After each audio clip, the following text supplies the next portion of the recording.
Welcome to Norse Code, the #1 podcast for Minnesota Vikings. I'm your host producer. My name is James McDarnold. Thank you guys so much for listening. And at the other end of the tin can and string, we have our analyst and co-host. You know him from numerous blogs and podcasts around the internet, most notably from the Wide Left Substack. He is Mr. Useful Human, Arif Hassan. Arif, I want to apologize to you and our listeners for not being able to record last week. This was on me. I'll try to do better and not be in pain.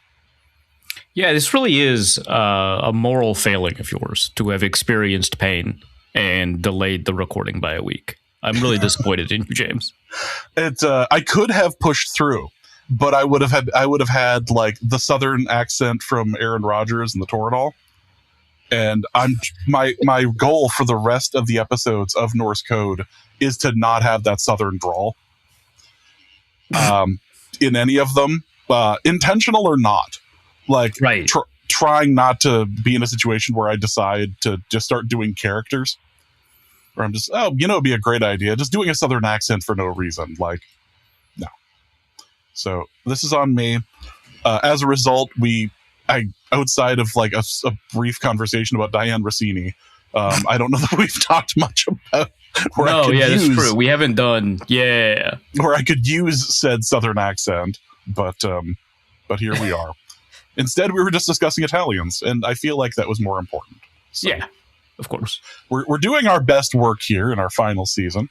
Just want to point that out. Welcome to this episode of Norse Code. Hope you guys are all doing well. We have a number of things to talk about. OTAs have begun. We have a discussion on that. Some opinions have been made and put out there on the interwebs about the QB battle. Some people are staying on the fence. These people are cowards. I did say that before the show, actually, full disclosure. Yes. I was willing to take the heat, but if Arif is also gonna, all right, fine. We also have a discussion on Minnesota. Excellent. I'm not editing that out. Minnesota is going to be hosting. You're not on painkillers right now? No, I am. Got it. Not enough to have the draw. Minnesota will be hosting the draft. We'll have a little bit of a discussion on that. We have some around the league stuff, whether it's the lawsuit or we're talking about Green Bay's issue that is going to be important for them. And we have a fantastic mailbag as well. But before we start, again, thank you guys so much for listening to Norse Code. If you enjoy the show and would like to help us out financially, there's a couple of different ways you can do it. You can head over to patreon.com/NorseCode for $3.50 a month, or a little less for the year subscription. You get access to the Discord, bonus episodes, all of that. New episode will be put out here very shortly. You can also go to paypal.me/NorseCode as well for a one-time donation, or you can go to norsecode.threadless.com for any number of wonderful pieces of Norse Code merch. It's also worth noting that the Discord has started to put together the official Norse Code wiki. I say official because I'm sure as hell not going to do it. I tried once, and that the fact that you don't the fact that we don't have one doesn't make the next one to pop up official. I just want you to know that if the NBA doesn't make a muffin, someone saying they want to make an NBA muffin doesn't make that the official muffin of the NBA. We don't have to take Damian Barrett's wiki and treat it as official, is what I'm saying. So the official Norse Code wiki is being put together. The page, there are certain pages that are terrifying. My favorite currently being the original list, or the list of original names for all of the episodes. Is some of them are bangers, and it's unfortunate that we were not able to put the actual names in the. I have a feeling people might have actually stopped listening based on some of these names. They were good, though. It was good, I promise. But they are listed. So that as that becomes more complete, that'll be available. My understanding is that Sumerbrain has been used to assist in the creation of the wiki, or at least that's what it appears. So that's worth remembering as you start to parse through it. But that is pretty cool. Also worth noting, we have begun discussion on live show stuff for this year. And obviously this depends a lot on my terrible body that likes to fall apart. I can't wait to make plans and then disappoint everyone yet again. But there are some a yearly tradition now being compressed to multiple times this year, perhaps. Yeah, there are discussions about a couple of away games, and the idea is also to likely do the final live show, a few days before the final game of the year against the Bears. So plan ahead for that. It's usually on the Thursday, so we would likely be doing that over at Union 32. We just need to iron out some details on that. But until tell Union 32. Yes. But we're currently in discussion there, and one of us has a fantastic Duolingo streak going with refreshing his Spanish. So it's not who you would expect. One of us is incapable of learning the language. The other is just the other who resembles a Nordic hill giant of sorts. Can't wait to be the impossible interpreter for this. That's so funny, man. If while we're walking around Mexico City, you could be wearing like a 3-piece suit, so you could be earpiece. I'll have an earpiece too. Yeah, right. Yeah. So when I'm walking around and have some white guy interpret for me, I'm going to feel crazy important. You're like, is he? Oh, I'm not going to make any sort of. I'm not going to cast any sort of aspersions or any sort of. Nope. This is my bodyguard / interpreter. Exactly. He will not be taking a bullet for me, but no. I would like to think he would. He will be using me as the shield. Right, he'll pick me up and take. The biggest human shield in the history of the planet. It'll be fine. But there are some plans that are being made. We are hopeful to have some announcement here soon, but. There are some ideas, and hopefully, I think I'm cashing in one of my "we're just doing this" cards. So we'll see. There may be a car episode involved. And, when we know more, you will know more. But let's talk about OTAs for just a moment. They have opened up. This is a good time to record because we have some stuff. We have some tape. We can say the tape. We have some Kyler stuff, and we have some JJ McCarthy stuff out there. And it's. I was remarking that their throws kind of like their stance kind of looked a bit more similar than I was expecting, but a couple of decent passes. Yeah, I mean, obviously so media aren't allowed to film, right? So all we're getting is like what the Vikings are like. You get to see this. Right. And that does mean that we've got like a very kind of isolated set of things to be able to look at. But we did get to see some good throws, a nice deep bomb. The media that were there while not recording did indicate that Kyler may have had the throw of the day to Jordan Addison, stuff like that.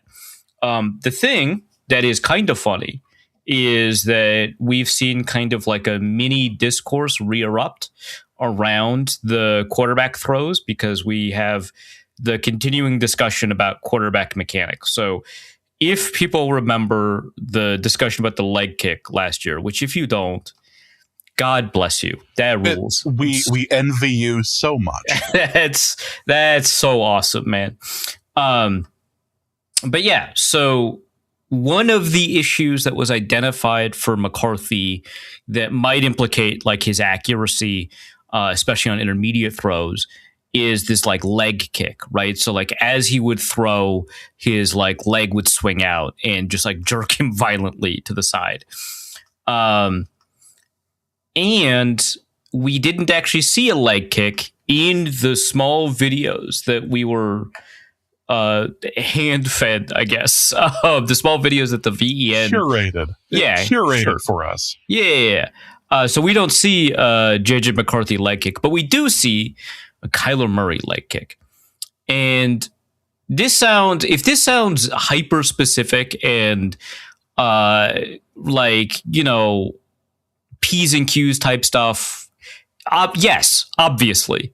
There's no question that we're breaking down minutia of like 2 frames of like it is what it is, right? But that's what discourse. Yeah, it is May 27th at this very moment. This is what you get for NFL, like to go in and like figure out. Oh, yeah, look at this is a small sample size, but see if we can extrapolate this. Yeah. What you get. What's interesting is that we did actually get some discussion about this from Kevin O'Connell, which I actually didn't see referenced on Twitter, which I guess is like not shocking, not like the most thorough journalism happening on Twitter. But Will Regetz asked Kevin O'Connell, like, hey, can we talk about the leg swing stuff? And O'Connell was like, yeah. I think to a certain extent, this is what he said, I think to a certain extent, the violent leg whip can sometimes be, depending on where guys generate their natural power from. You can see some of that just as the ultimate disassociation between the lower and upper half that creates the torque that some guys put a lot of revolutions on the ball. That would definitely be the category I would put JJ in. I think it's something that some throws historically, you've seen it. But to me, it's the times where it can be due to a lack of foundation and balance more so than the torque that he's generating. I think there's a middle ground that we're working towards, and we've seen from kind of a smooth rhythm standpoint that I think is what we're hunting a little bit more on a snap-to-snap basis. Now, Kevin O'Connell said a lot of words that don't together string grammatically complete sentences. That's fine. That's actually pretty common among coaches, or actually most people that you interview. Transcription sucks. Let me just tell you, just in general, transcribing people sucks.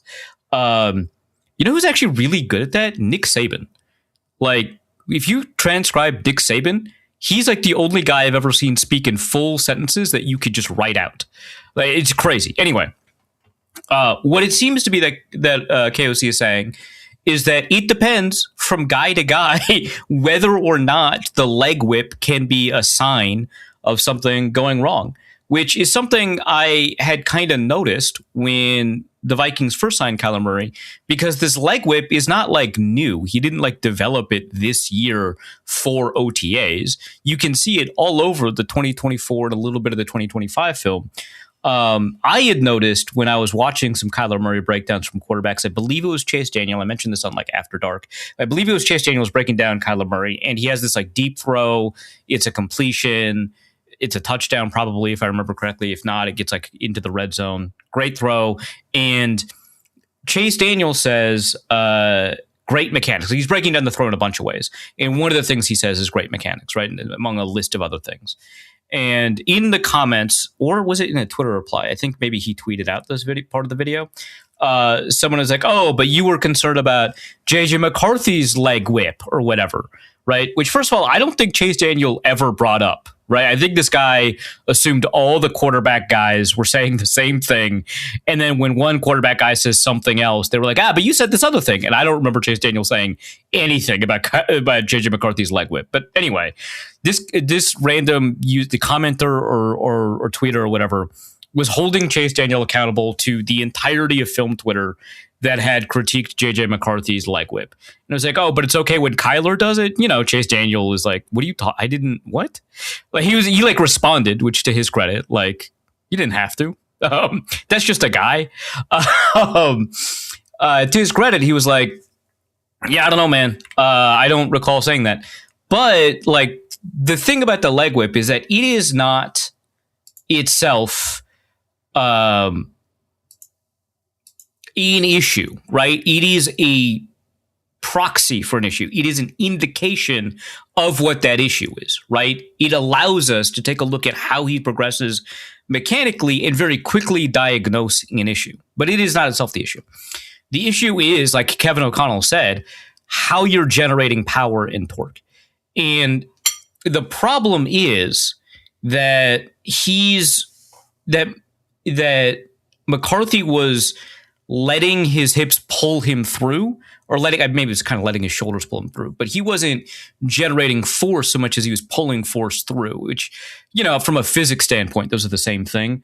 But I think from a mechanics standpoint, where that force comes from, kind of determines your ability to kind of guide it, which leads to kind of the inaccuracy problems. We don't see these issues with Murray in both cases, kind of the excess power kind of gets expressed through the leg whip, but the leg whip is not pulling Murray through the motion. Like, he doesn't get jerked to the side by his own leg, right? So it is a little bit different, but like, it is funny that like we see a couple of things on OTAs and like, hey, my, how the turntables, right? And it's like, these aren't like the same thing.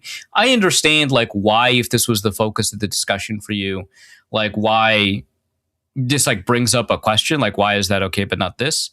And that's like a reasonable question to have, but I think for the most part, this isn't like a gotcha. Like, relax. First of all, it's May, but like, we know that Kyler has had better seasons and more consistency than McCarthy, right? The question is not like, is a quarterback good or bad based off of like whether or not their leg whips on a throwing motion. The question is kind of like, can a quarterback repeatedly produce high level outcomes? And Murray does it more often than McCarthy, or has done it more often than McCarthy. And one mechanical issue that comes up is that leg whip. Anyway, that's kind of the only OTA stuff that we got, was like whether or not McCarthy or Murray would be leading the quarterback competition. And credit to Alec Lewis at The Athletic, who was like, this is fake, right? Like, we don't, like, a couple of other writers were kind of like writing just like, essentially transcribing quotes and giving you kind of like the baseline facts of the matter report, like this guy threw this many times, this guy threw this many times, and here's what they had to say about the quarterback competition. And Alec Lewis was like, okay, but like, we're joking, right? Like, this is not a competition. And he made the observation that Murray is just, at this point, obviously better. You could just see it from the one practice. And it wouldn't take a particularly skilled eye to make that determination, I think is what he wrote in The Athletic. And that's not like shocking, right? That's not like news. Like, we expected that the competition angle would be primarily lip service, because it looks better for Murray to have the job after having won a competition than be installed as the starter. It just, but it was kind of nice for a writer to be like, hey, this isn't close.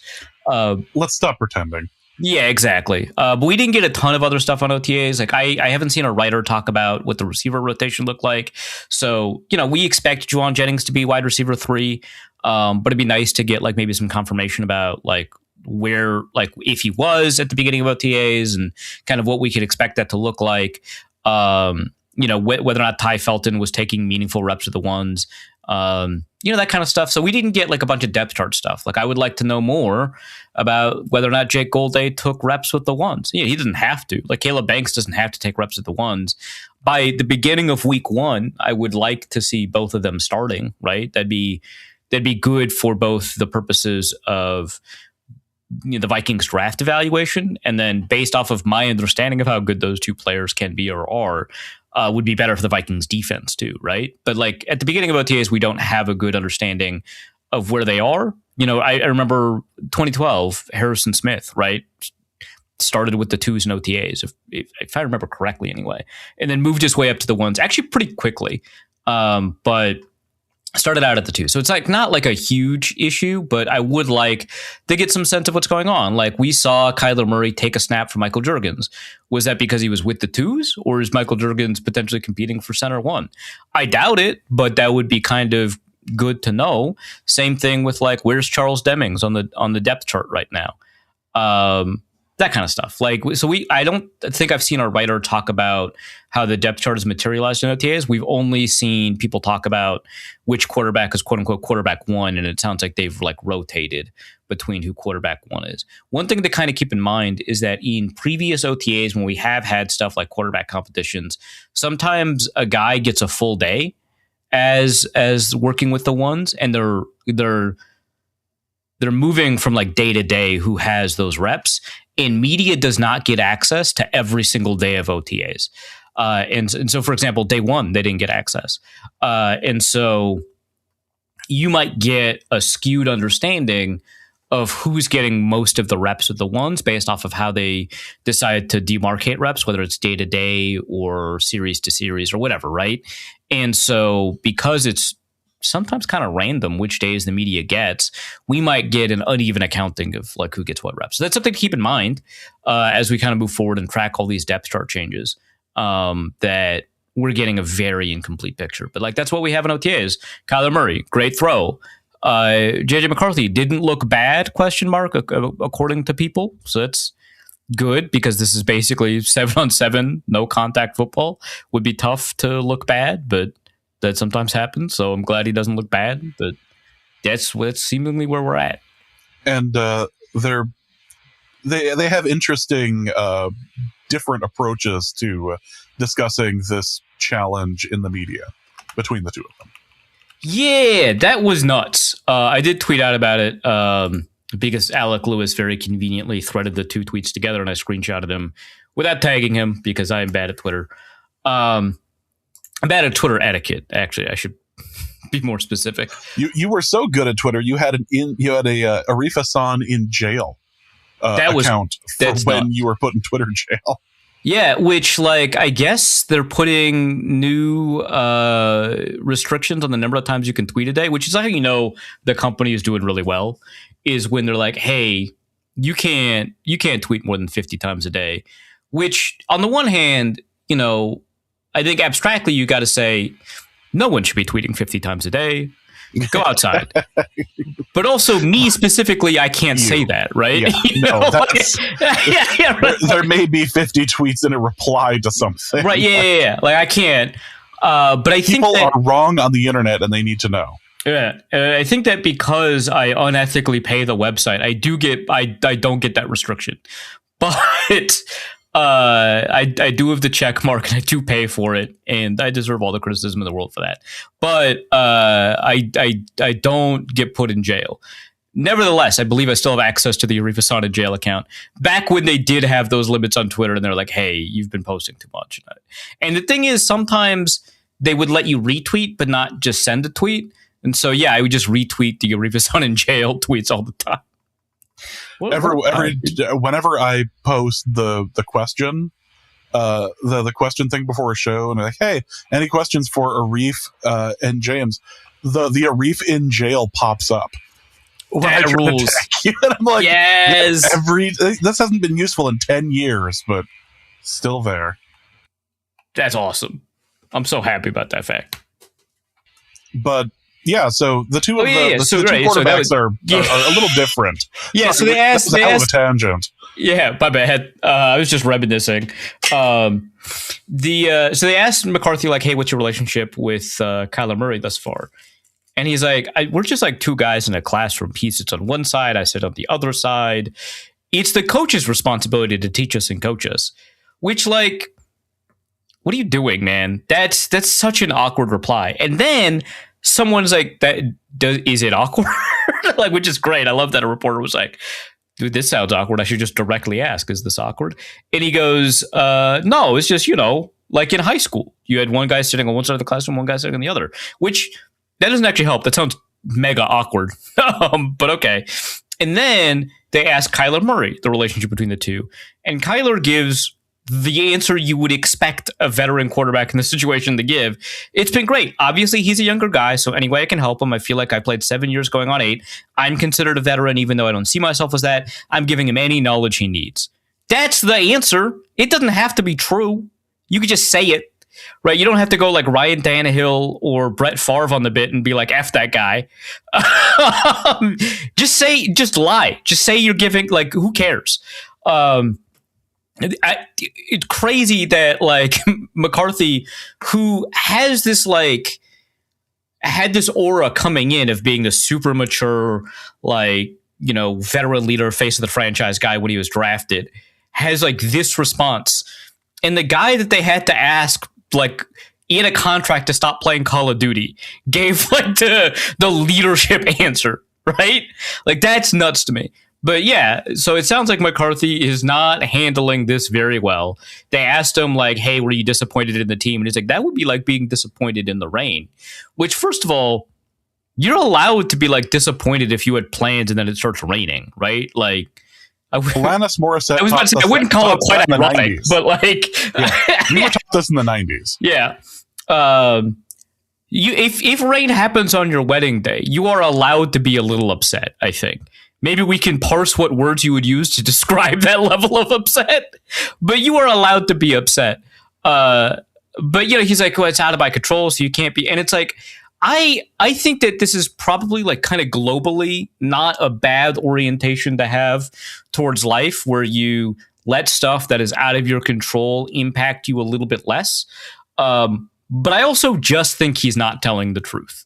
And like, this is just me interpreting. I've got no like solid piece of evidence to point to and say, this is the thing. I know he's not telling the truth. So this is a take I have that is not well substantiated, but I think he's disappointed. And a lot of quarterbacks will say it, and it's fine.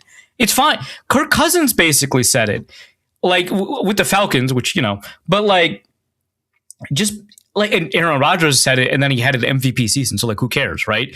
But it's just like, yeah, I would have loved the organization to trust me. Maybe say it a little bit differently, but like, it's always a little bit disappointing when you're given feedback that indicates that you're not, you don't have the level of security that you'd hope to have, or you haven't proven, take it on yourself. Like, you haven't proven that you've done enough to provide the organization with that level of security, whatever. But it's like, it's weird that he's like, yeah, it's just like being disappointed in the rain. Like, first of all, this is like a soft rock lyric. But second, you're disappointed. It's fine. You're disappointed. It's okay. But yeah, they had two very different responses, and McCarthy it doesn't sound good, man. There are ways to answer that question, and yeah, for the most part, and he's like, a fine job. And he's like, what, 22? Like, it's it's not the end of the world that he like maybe kind of screwed this up perceptively, but he did. That's the analysis. Like, yeah, not the end of the world, but it did happen. This is actually going to be the determining factor in who the quarterback is this year. Hey, God will call him up on Judgment Day and be like, hey, so on May 27th, 2026. There was an answer that even I scratched my head at. My infinite hands really just could not figure this out. Yeah, we weighed your heart against the feather on a scale, and the feather was your answer to this question. That actually was up there with the Pope's interpretation of the AI thing. So Arif earlier was upset he didn't include the Pope's AI discussion in his. Well, I want a line as hard as the way he opened the. Can we find it actually? Pope AI. This is such a good line to start his like 71-page thing on AI, which, man, what a world. But the opening line, humanity, created by God in all its grandeur, is today facing a pivotal choice, either to construct a new Tower of Babel or to build the city in which God and humanity dwell together. That goes so hard, man. I finished my piece before I was aware of maybe he hadn't even published this yet. Before I was aware of this like manuscript. But like, if I had had the choice, I would open my piece on Dan Duggan and Jackson Dart with that. I would have found a way to connect it to the piece. That's such a great opening line. I'm jealous, man. Actually, like every piece from here on out, wide left, even ones that are not written by Arif, are actually going to be opened with that. Yeah. That's actually part of your masthead now. Yeah, it's the about section has been replaced by that. Yes.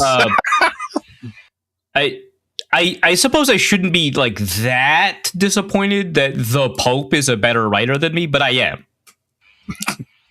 Chicago born and raised, man. Dude's seen some stuff. Let's talk about Minnesota hosting the draft, because this is a big thing, and this is going to be happening in a couple of years. You watch the big crowds come in for Pittsburgh, for Green Bay, and everything, and I mean, I would have to assume this will likely be indoors. This is still a bad time of year for. You can never tell what April is going to be. Right, like we're just going to get an April snowstorm and just going to deal with it. Yeah. My understanding is that it's outdoors. Really? That's wild. So this is like okay. I I should do more research before we start recording, but this is my impression of the way this is all playing.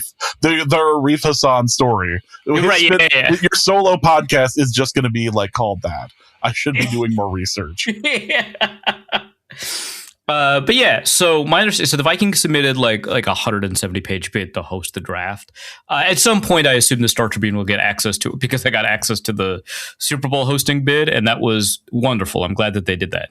But my understanding is that they plan to use the park area right next to US Bank Stadium, which, we've been there. We know that park area, actually, you have to be reminded it exists. And there is a light rail station between that and the stadium, right? Like, it's not like next to the stadium. Logistically, there could be problems. Yeah, and it's not like the world's largest park, right? Like it's, but my understanding is that it will be held outside around there. So US Bank Stadium will be present, but it's not going to be held inside US Bank Stadium. But I imagine as we get closer to the date and we have a better understanding of what the weather might be, there might be contingency plans to host it inside the stadium. I don't know. You could open up the big doors. I guess if there's a weather contingency, you don't want the big doors open. But you know what I mean, right?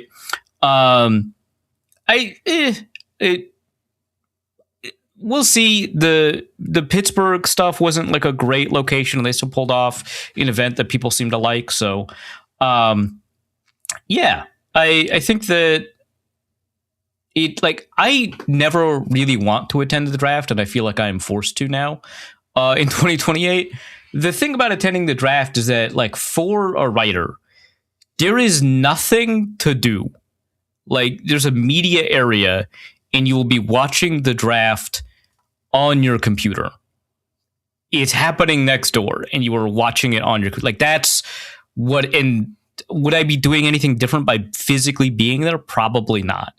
And also, I will have to, assuming that the consensus board hasn't been nuked from above in 2028, which it's trending that way. I will have to be updating the consensus board during the draft, so I can't like go out and experience what it's like to physically be there. So whatever. I'm not crazy excited about it. I know a lot of people are, and I'm sure like I have no issue with other people being excited about it. But I kind of don't get it as like a hosted event, because like 15 players will physically be there to accept that they got drafted or whatever.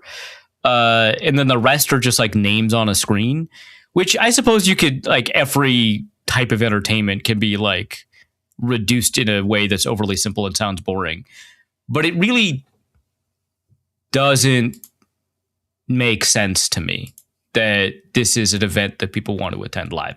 It's a huge deal. It's a huge event, like, generally, but like as a television event, I feel like it plays out a lot differently than as an in-person event.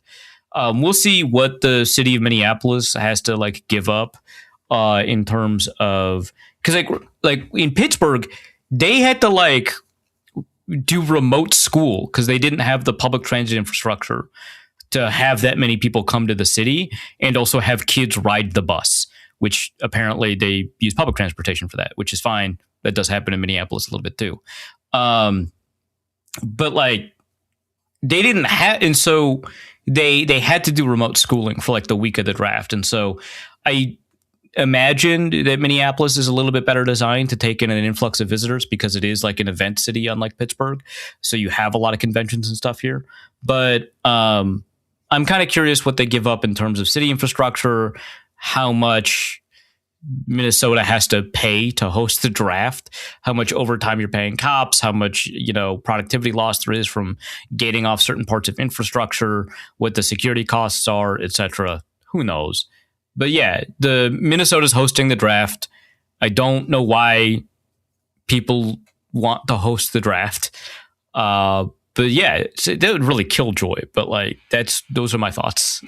Like, this isn't like a situation of where like the World Cup comes to a country and just like an unfathomable amount of money is spent on stadiums and like all these things, and the money just disappears, and it's this absolute like, yeah, so this was the most expensive one on record for no good reason, like that sort of thing. It's nothing like that. Also, for the record, I have actually tried to get Arif to go to a draft once.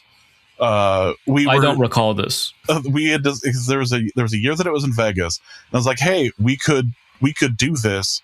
We could go to the draft. Was that the COVID year, and then we couldn't do it? No. You basically said to me what you just said on the podcast. It's like, no, there is absolutely no way I would ever want to go to the draft. This is incredibly stupid. I'd be better served in my hotel room for what I would need to be doing that day. Okay, well, I'm glad I'm consistent with the stuff I don't remember saying. That's good. If you're going to be consistent in anything, yeah, it should be the consistency and the things you don't remember saying. So it does work with your character there. Let's go around the league because there was an important decision, I believe, handed out either today or yesterday about the Brian Flores lawsuit and the Supreme Court. Yeah, so I guess the NFL appealed a lower court decision to the Supreme Court, and the Supreme Court declined to take the case, despite Brett Kavanaugh's best intentions, I suppose. So the only judge that wanted to take the case on was Brett Kavanaugh. The Supreme Court wanting to take on a case is not an indication, of course, that they want to overturn a lower court ruling. Obviously, if that was the case, then we wouldn't the decision to take on the case would be the vote count and not the actual vote count. It's also like sometimes they might find that they're likely to agree with the lower court ruling, but they want to make it established precedent for like the United States, right? To have like that be, decided law. But it not important enough, right? Like there's just only so many cases on the docket. I do think that this is like a relatively important thing were it to have gone to the Supreme Court, because it concerns like labor law and what employers can require of employees in disputes. But it's not really as related as you would like it to be. So this would not have been the test case that I would want to bring forth for the thing I'm about to discuss, which is arbitration in employment agreements. So in the case, right, the NFL is making a couple of arguments, obviously, as any legal team would. One of those arguments is that because Brian Flores is an employee of an NFL team and previously had signed employment contracts with an NFL team where the contracts had indicated that any dispute between Brian Flores and an NFL team would be handled by arbitration in the NFL, the arbitrator in this case would be the NFL, so it would have been Roger Goodell. That is different than the current state of what happens with players. So because the players union has a comprehensive bargaining agreement with the NFL, they're governed by a different set of rules and what can be offered in a contract than NFL coaches who do have their own union, or referees or front office executives or whatever, right? And in that agreement, in those contracts, it is standard for NFL teams to require coaches to have any grievances resolved through arbitration, and that arbitration occurs through the NFL. Player arbitration occurs with a third-party arbiter, which for 99% of cases in the United States where you're required to resolve a grievance with your employer through a third-party arbitrator, is awful. It sucks. The third-party arbitrator is hired by the company, and that arbitrator has a massive incentive to rule in favor of the company so that they can be hired by the company again. So I've seen there's a ton of studies on this, that when the company is the one doing the hiring, the rulings in favor of the company are like dramatic. It's like 98% or something like that. I think there was one study that was like 85. Either way, it's overwhelming in favor of the company. And what's really funny is that sometimes when I see these like studies pop up, you can see comments like on Reddit or in the comments of a newspaper piece. And sometimes they're from people who are arbitrators, whatever. I'm like thinking of like StarCraft now, where they object and they're like, well, of course I'm hired by the company, but I look at it objectively. I don't let that affect my judgment. And it's like, well, good for you, but A, I don't believe you. B, you're not the one arbiter everyone goes to. Everyone has it's all these like law firms. It's bad. The NFLPA has negotiated to have a third-party arbiter that both parties have to agree on and pay, which is better if it were not for the fact that the NFLPA is hopelessly compromised and they don't serve the interests of the players very well. I don't want to like overdo my criticisms of JC Tretter. Just go to I wrote about this a while ago, but like Pablo Torres covered, JC Tretter's tenure as president and now executive director of the NFLPA pretty well. But I will say he did the survey thing pretty well. That was a good move. A lot of this other stuff, not so much. But it seems like he is very comfortable with selling out players the interests of the NFL. So it's not always the case that a union is doing everything they can for their who they represent, but it is better than the NFL. Now and so that's for like grievances, right? If there's like a labor law dispute, it happens to a third party arbiter. Arbitrator, I'm sure someone's going to tell me what the right word to use is here. But for disciplinary hearings, I believe it's still the NFL, and the last two CBAs have made sure that it's not specifically Roger Goodell, because it used to be Roger Goodell that would be the final arbitration step where he just gets to make a decision. Now it's like someone else. So sure, fine, whatever. But yeah, for coaches, for referees, whatever, it is Roger Goodell. And the initial ruling in 2023 was that this holds up for people who were currently employees at the time they joined the lawsuit. So like when Brian Flores filed the lawsuit, we saw Ray Horton and Steve Wilkes join onto that lawsuit for a class action. And then in 2023, that class action was split up because they were current employees, while at the time Brian Flores was not. And so they had to abide by arbitration. And then 2025 judgment upheld that partially for some of the teams and not the others. And it seems like the most recent judgment, actually the judge was like, this is insane. Why would we let that happen? Why should the company be able to internally resolve a legal dispute where they're one of the defendants? That should never happen. And that's like an important precedent to set, but it is not the most common scenario. And so for a test case, it's actually not the worst thing in the world, because what happens with a lot of similar areas of law, from my understanding, look, I don't have a degree, so you're just going to have to, treat what I say with a bunch of skepticism. Famously. Yeah, right. Yeah. But my understanding is that when you are hitting an area of law, you're not likely to get very similar test cases that treat, different areas of the same kind of law very often in short succession. And so if you want a good test case to go before the Supreme Court that deals with employee-employer arbitration, this is actually probably a poor one. It might prevent a more appropriate test case from coming forward. So this might have been a good thing, right, that it didn't get to the Supreme Court, because a more appropriate test case, because they can only rule on the grounds of the case itself. Technically, that has been happening a lot less often, but that's the idea, and provide rulings about kind of the facts of the case as they apply to broader legal precedent.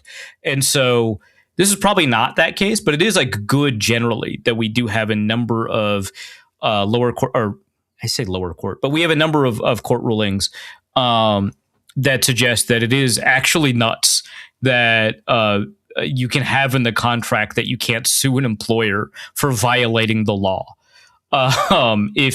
If the employer specifically is the one who gets to resolve whether or not they themselves violated the law. Now, one might want to apply this to other areas of governance, like, for example, whether or not the police should be allowed to investigate themselves, and that's it. But that's a different question, right?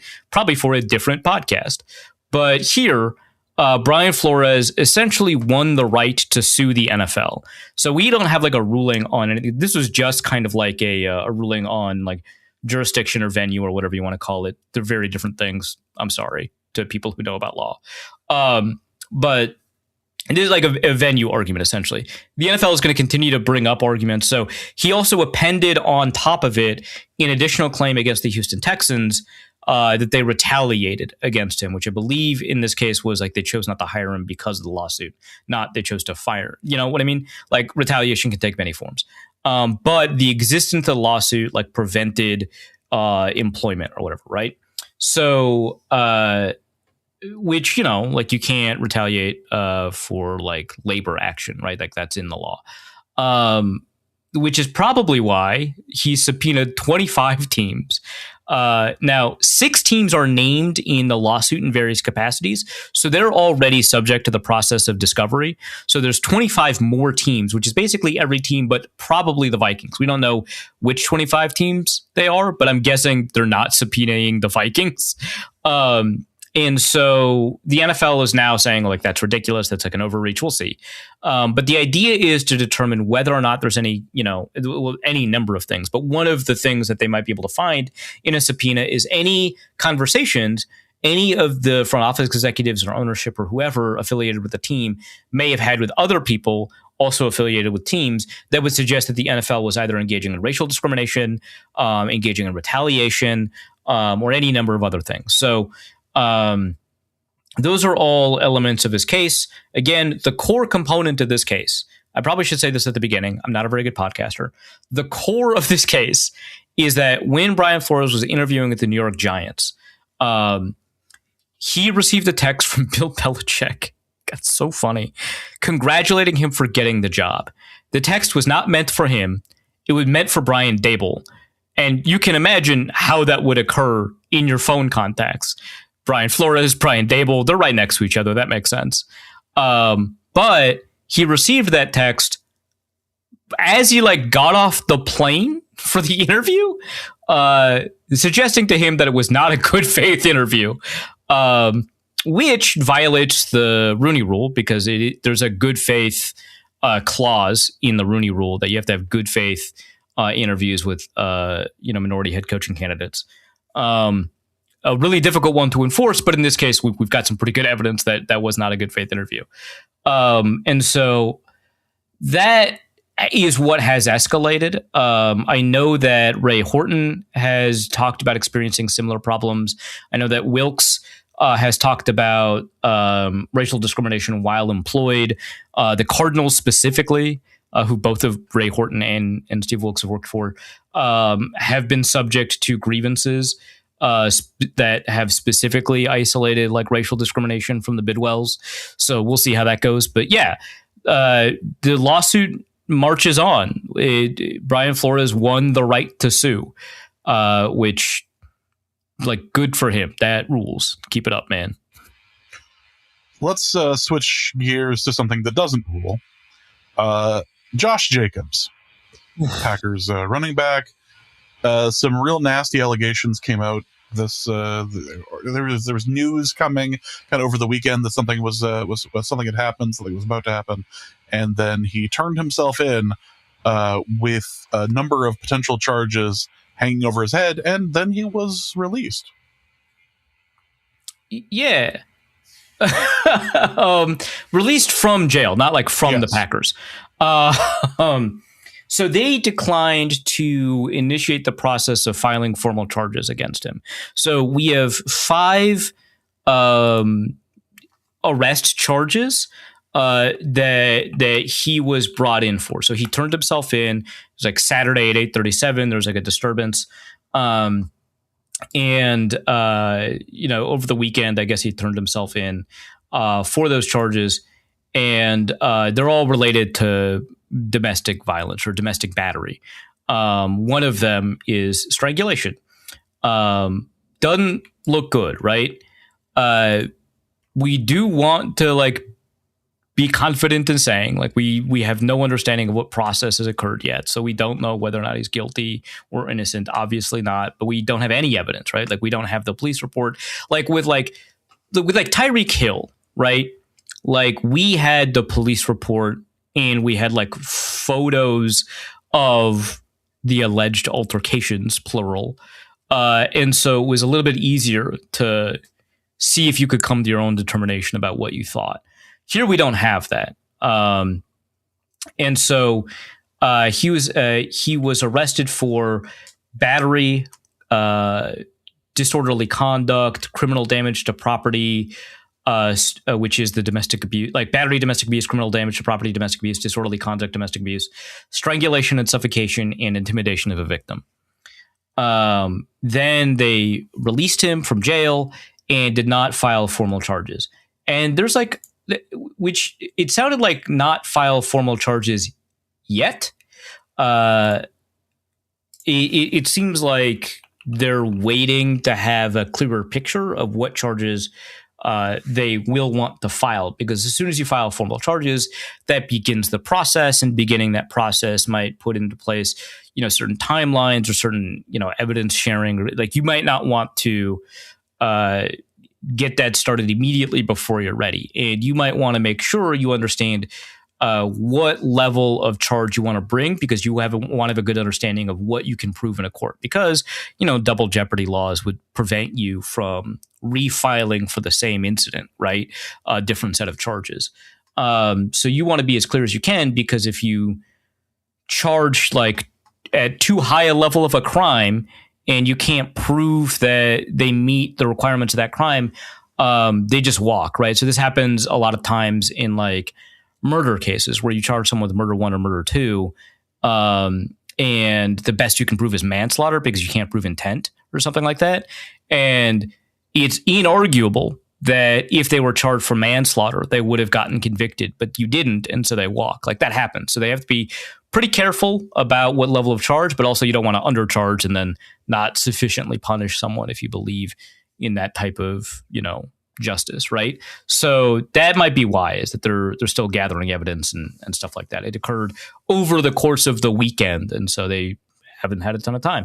So we'll see. They may at some point drop charges. It may depend on the cooperation of a victim. It may depend on whether or not there's like, footage, like security cameras and stuff like that. I don't know. But yeah, the Packers released a statement saying that they're aware and they're monitoring the situation. Pretty boilerplate.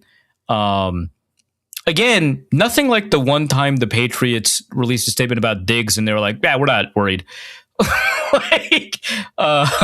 That was like pretty good evidence that like Diggs was probably not going to end up getting the book thrown at him, which turned out to be the case even after the Patriots released him. Whereas Christian Barmore arrested like a week later, the Patriots were very concerned.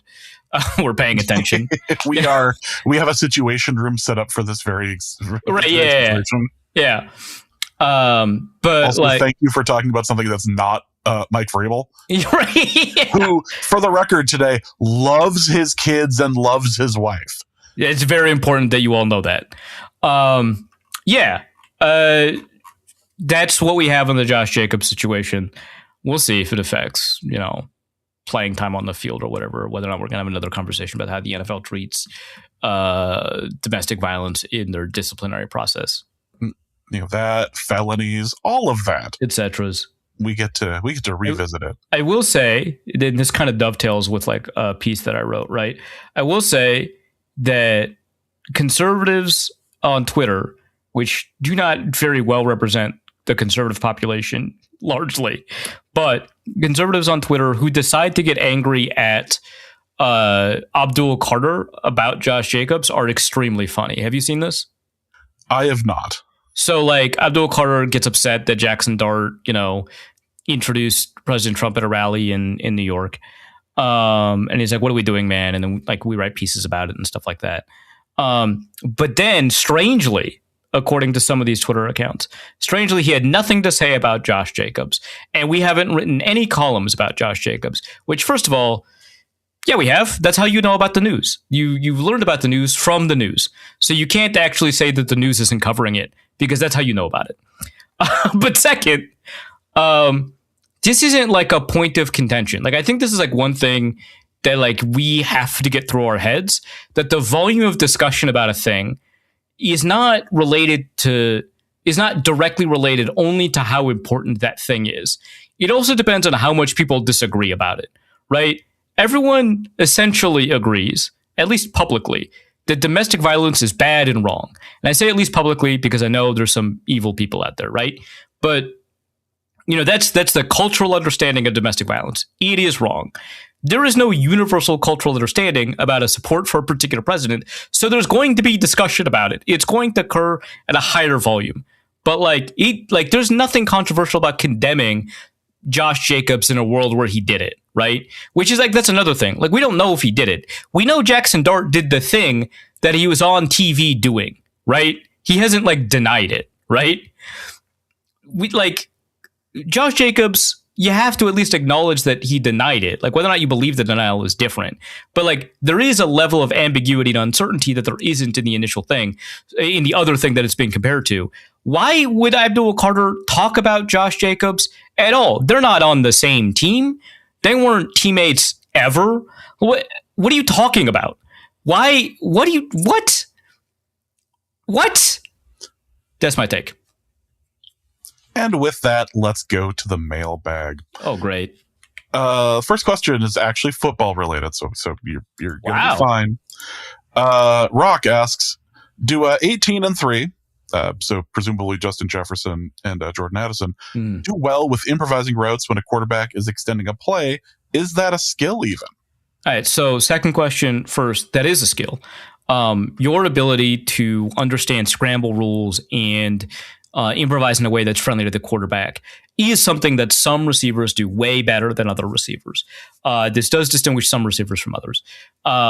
It is, in my opinion, and this is an area where I'm a little bit weaker on, higher floor, lower ceilings. There's a less variance in the skill than there are in a lot of other elements of receiver play. So in that way, it's kind of an easier skill to learn, but not all receivers have learned it. And not all receivers will have the ability to learn it, and they might top out at a particular level of it. But yeah, you have to have an instinct for finding open space, have an instinct for knowing when the play is dead, have an instinct for seeing whether or not you have to work back towards the quarterback, because the quarterback is going to be losing power on the throw. Probably depends on the quarterback. Mahomes, not as much. Josh Allen, not as much. But most quarterbacks will be losing power on the throw as they're scrambling out, right? And so you may have to work back towards the quarterback. You may have to create windows that quarterbacks typically wouldn't want to throw in, maybe even if they're contested windows. So you have to make a series of decisions about what your quarterback wants from you, what direction the scramble is happening in, which you have to intuit based off of what the defender, you can't initially, a lot of the time you don't actually see the quarterback. You might be running a comeback, so you do see the quarterback, but a lot of times you won't. And so you have to say hey, it's been 2.5 seconds. The play is dead. All of the defenders are moving in this direction. So the quarterback probably is moving in this direction. I'm going to do that. But not all scramble receivers are moving in the same direction of the quarterback. That's a level 1 or level 2 element to the skill. But if you're George Kittle or Travis Kelce, you might be thinking, I know that Brock or Patrick or whoever loves to throw across his body. So while everyone is kind of moving this way, I'm going to be finding space in the other direction because I know the ball might be coming my way, even though they're scrambling away from me. They might do a cross-body throw. Which, man, 8 years ago, it was kind of a universal rule that quarterbacks should never throw across their body. And now we're just talking about it yeah, some quarterbacks could do that and it's a skill and it rules. I love seeing Josh Allen do it, right? And it's just that, things have changed. And so some receivers have to be cognizant of it. I would say that based off of watching Justin Jefferson do it, I'd say he's outstanding at it. Jordan Addison, I think, is fine at it. That's not one where I've evaluated his skill in this particular arena a lot. So maybe he's very bad, maybe he's very good. From my understanding, he seems to be about average at it, which is fine because he's a pretty good receiver in other respects. So he's got a pretty high ceiling anyway. Justin Jefferson's very good at it. And I think part of it is that he's got an astounding instinct for space and he's got a really good instinct for what his quarterback wants from him. So yeah, I think that is a skill. I do think that Justin Jefferson does pretty well. at it. But like there's a lot of elements, and I'm sure I didn't cover some of them, but there's a lot of elements where you have to figure out like spacing and angles and stuff like that, and like timing and getting to the sideline and all of these other things. To try and, get open for your quarterback while understanding that your quarterback is not going to have the same power behind their throw or even accuracy. Nick Howard asks, for the moving to a cold climate from the Arizona desert corner, do you guys have any advice for someone that has never driven in snow? I mean, my instinct is to say don't, but like you might not have a choice and you're going to have to drive in the snow. Just like understand that like, yeah, Minnesotans are much better at driving in the snow than people from like Atlanta.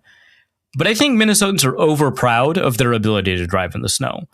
Don't trust the drivers around you is my first piece of advice. Second, don't just drive slower. That's like the primary thing. Like one way that people talk about, like I think like the official, like every state's driving rules tell you, like you have to have like 3 seconds, right? It's not necessarily a distance between you and the driver ahead of you, but like a time, right? So you need to have like 3 or whatever the time is.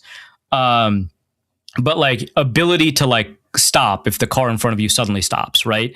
And so that's a timing thing and less a distance thing. And you have to increase the distance the faster you're going. And that's in clear conditions. Well, it turns out in snowy conditions, it is a lot harder to stop. And so you have to maintain a greater distance or put in kind of like more time, as it were, like 3 seconds of driving time, right? So keep that, like think about it in terms of the amount of time it would take for you to stop, and understand that you'll be developing that instinct as you continue to drive in the snow about what your car can do. And like that instinct will be developed like as you stop for stop signs and stuff like that. But like, drive slow. Don't trust the idiots around you. Don't assume that because they've been driving in snow for 20 years that they know how to drive in snow. They're just better at it than somebody who's never done it before, which might be you for a while, but that doesn't mean they're good at it. You could also just use all that money that Arizona is paying you and just hire somebody else to do it for a while. Yeah, no, that's true. I am worried that like if you're not tall enough, they might pull you over and think that you're not old enough. And so that you could just resolve. I mean, this is always like this is general advice for anybody. Yeah. This is good consumer advice. Yeah.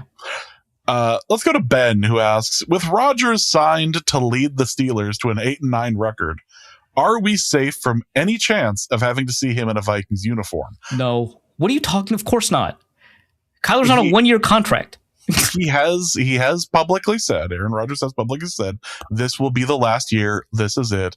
Yeah, no former Packers quarterback has reneged on a retirement promise. Never once. That is their least favorite thing to do. But no, this is, have you just stopped watching the Halloween movies with like 15 minutes left? Is that just what you do, Ben? Like, no, Michael Myers isn't dead yet. He's only mostly dead. Also, which rookie could surprise and contribute this year? Could surprise and contribute? Chuck Demings, Chuck D. He said to call him Chuck D. I love that. Yeah, that would be my first candidate for like, because it's like, day 3 or undrafted would be the surprise, right? It's not a surprise if Jake Golday contributes, not a surprise hopefully if Caleb Banks contributes. So moving to day 3 guys, I think that there is clear opportunity for Chuck D to work himself up the depth chart, because like James Pierre is the starting cornerback, but I just feel like given the amount of money that the Vikings gave him, which I thought was a good signing, by the way, it's not like promised to him. He's not getting $26 million a year or anything like that, right? So you could have like a 5th round rookie usurp him if he's doing well enough. So that could be it. I don't think Max Bredesen counts. I think we're just expecting him to contribute. I don't see it for DeMond Claiborne. I just don't. I would be really worried if it was Gavin Gerhardt, but also he does have a path. Inarguably, he has a path. Caleb Tiernan would probably be bad news. Jacoby Thomas, maybe, but he's not really a day 3 guy, so I don't really count him. But yeah, I would go with Chuck Demings would be my my instinct. Otherwise, who are these undrafted guys? Dylan Jacobs, I think, or Dylan Bell, not Dylan Jacobs. Dylan Bell would be my guess among the undrafted guys. Also, how close are we to Cooper Rush quarterback 1 season? He was at rookie minicamp. They didn't sign him, but he's in the Rolodex. Given that we have, we'll talk about this in a second, given that we have a model that says that Kyler Murray is going to get hurt for sure this year, anything is possible, right? Is Cooper Rush better than Max Brosmer? Probably. Is he better than Carson Wentz? You know my thoughts. Well, Big Ale asks, every couple months there are articles written about how the Vikings should acquire Burrow, ignoring cap issues. Who should be used as trade capital to pull it off for him? Allen, Lamar, etc. And who would you prefer to have if they could not say no? Does your answer change if they had to, follow the cap?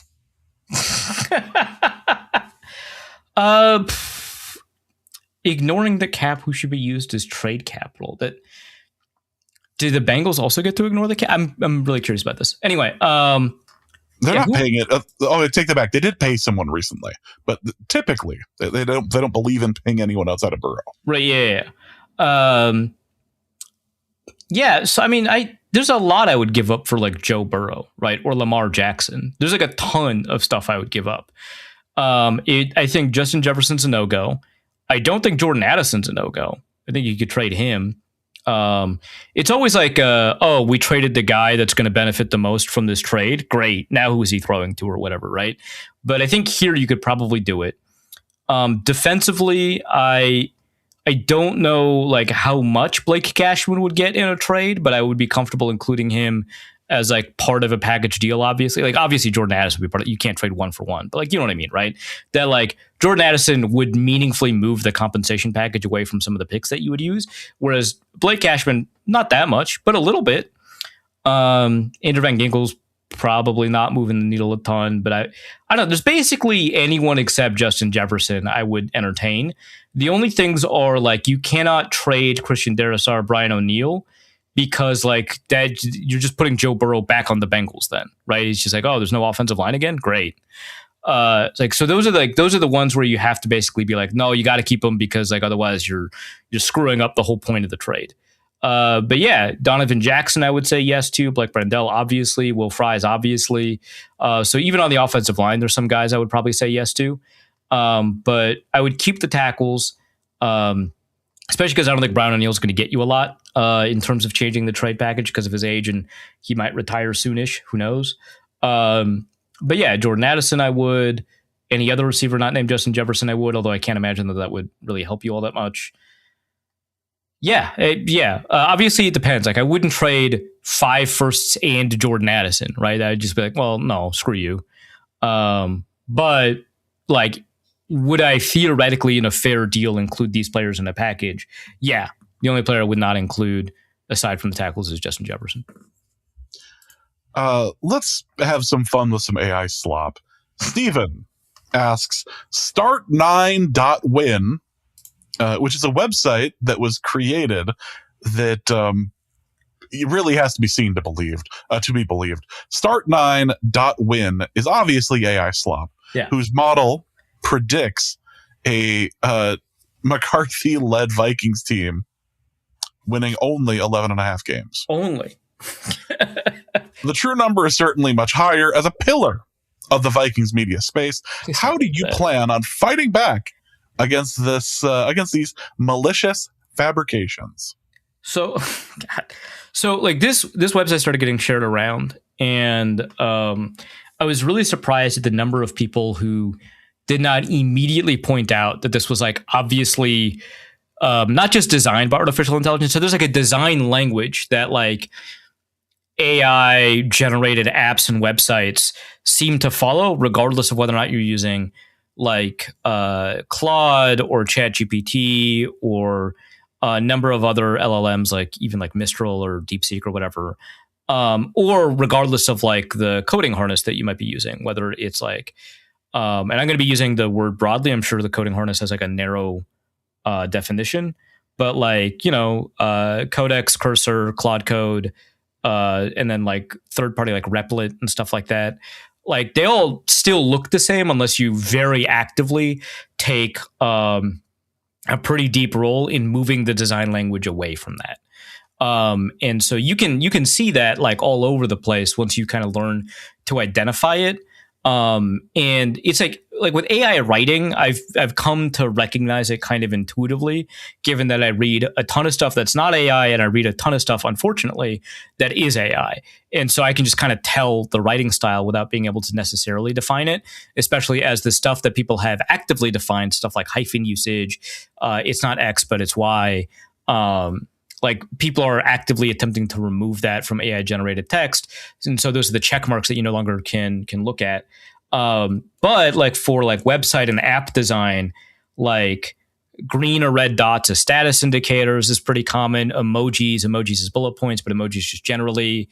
But like, kind of like the rounded minimalist app look. I don't know how like cards, being used as a crutch for how the website is designed, stuff like that.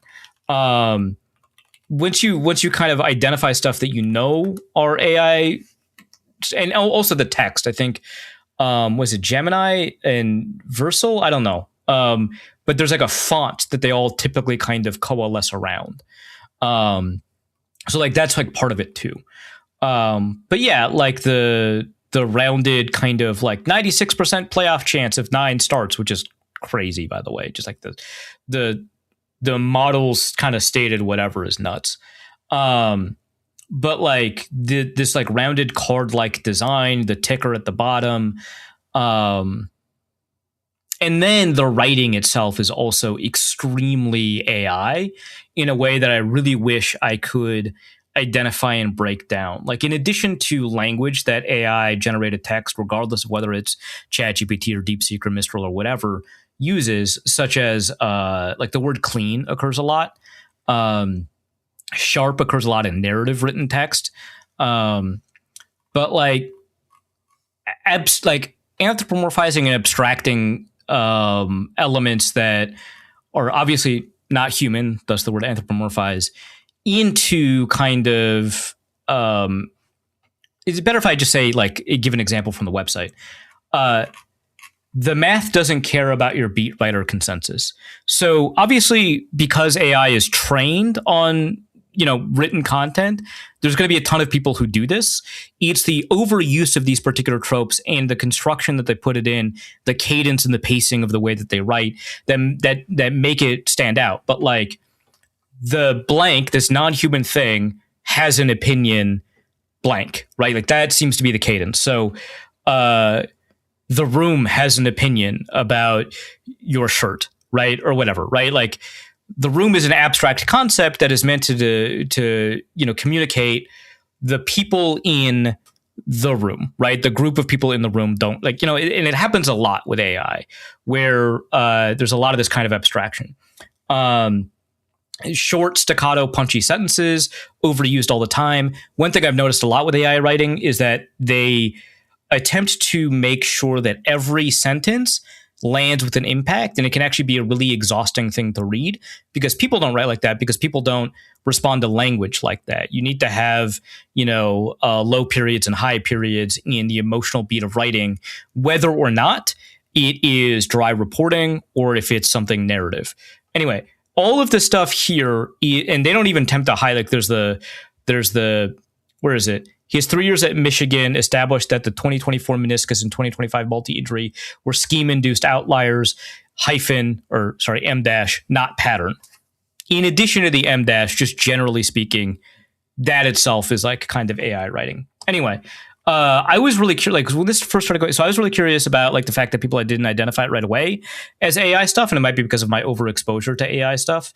But I was curious about this model, right? So the model, quote unquote, that's being used in the site to suggest that Murray has a 50% chance of starting week 1. And then as time goes on, has an over 80% chance by the time we get to week 17 to have started, right? And so like by week 10, he's got a 75% chance to have started by this week. And they do discuss the inputs of this model, the way the model is constructed, the playoff chances and stuff like that. But like the thing is, you can get the AI to do anything you want. We don't know what the prompts were for proposing this model and what inputs it was forced to pay attention to, right? So it treats, so it's the sources and methodology section does talk about it a little bit, but it treats the injuries that McCarthy suffered as non-events, as essentially immaterial freak accidents, because it's only occurred 3 times. Sorry. It's just like, what are we doing? Like, he's been injured already 3 times in 2 years. But it treats Murray's injuries as a clear sign that he's injury prone. And so the first element of the model is baking in is that Kyler Murray is going to get injured, right? It's a certainty essentially in the model. And then on top of that, there are performance indicators, and it's very clear that the model has weighted towards Kyler Murray's poorest seasons. And then it doesn't really have a way to create JJ McCarthy's, model weights based off of what he's done so far, because it would look pretty bad. So they're almost certainly creating a dummy variable based off of the fact that he's like a first round pick entering year 3 or something like that to produce JJ McCarthy. It's a bunch of like, I'm not like somebody who's got like a data science background in any formal sense, right? But when you do this a lot, right, even if it's as informal and as, bootlegged and hodgepodge, whatever, right? Even the ad hoc stuff that I do, when you do this a lot, you can tell how someone can construct a statistical outcome or a model in such a way that looks really favorable to one person and not the other, right? So it's a mess of a website. And it's pathetic. I don't know how else to put it. It's ridiculous. The one thing is that this person probably did not spend that much time on it, because it is completely AI generated without a ton of oversight to go through multiple iterations in order to remove some of the fingerprints of AI work. I'm confident that the initial version had hallucinated links that they probably did fix after a couple of passes. But for the most part, yeah. Can you envision sending this link out to your friends? Like, hey, could you like quality test this to see what I missed? Oh my God. Yeah. I'm just imagining what the group chat would look like at that point. Sorry, I'm just seeing more elements of clear AI. The overuse of the word matters. Here's a pair of sentences that's very AI. The Kyler is 5'10" critique is well worn at this point. The mechanics critique is bigger. Like, it's so AI. I don't know how to explain it to somebody who hasn't read like 100,000 words of AI, which again, I wish I hadn't, but like I do. I've read so much of it that all of this stuff like stands out in a way that is like a glaring signal.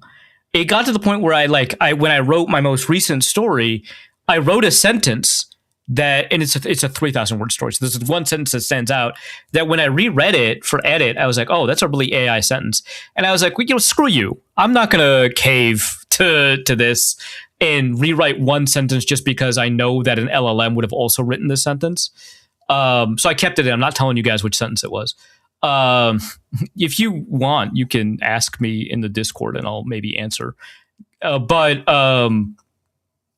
like it is trained off of like human writing. And so there are elements of human writing that everybody's going to have. Like I don't encourage people to get rid of M dashes in their writing just because people will accuse them of being AI, because there's so many other elements of a writing that like breathe and have life and have a different rhythm that doesn't sound like AI, that the M dashes are not just going to be a part of it. But like, that's my take. Sorry, it's a whole deal. And I've derailed the podcast very early in the mailbag. I'm impressed, actually. JJ McDarnold asks, what's the maximum number of former head coaches you can enroll in an accelerator program before you're forced to admit that it's just a rehab? Okay, yeah. So I assume that this was asked a bit ago in the initial mailbag thing. Yes. But like Adam Schefter and a bunch of other people announced the NFL was rebooting the accelerator program, so they got rid of it for like a year or two. You know, to a bunch of criticism because people are like, "What do you? Come on! Like the problem isn't solved. In fact, it's worse now than when you started it." But the idea behind the accelerator program was to solve some of the networking issues associated with the pipeline problem that the NFL has when it comes to finding ways to encourage owners to hire minority candidates. And like, to some extent, like I understand that the NFL, like Roger Goodell cannot design a program that will solve racism, right? Like they cannot get like Jerry Jones or whoever, right? Amy Adams Strunk to evaluate player or coaches, coach candidates at the same level based off of skin color. Like that, you can't, like, there's not a way to do that. But one of the issues is that because we live in a segregated society, less so if you grow up in football because there's a little bit more intermingling, but like we live in a segregated society.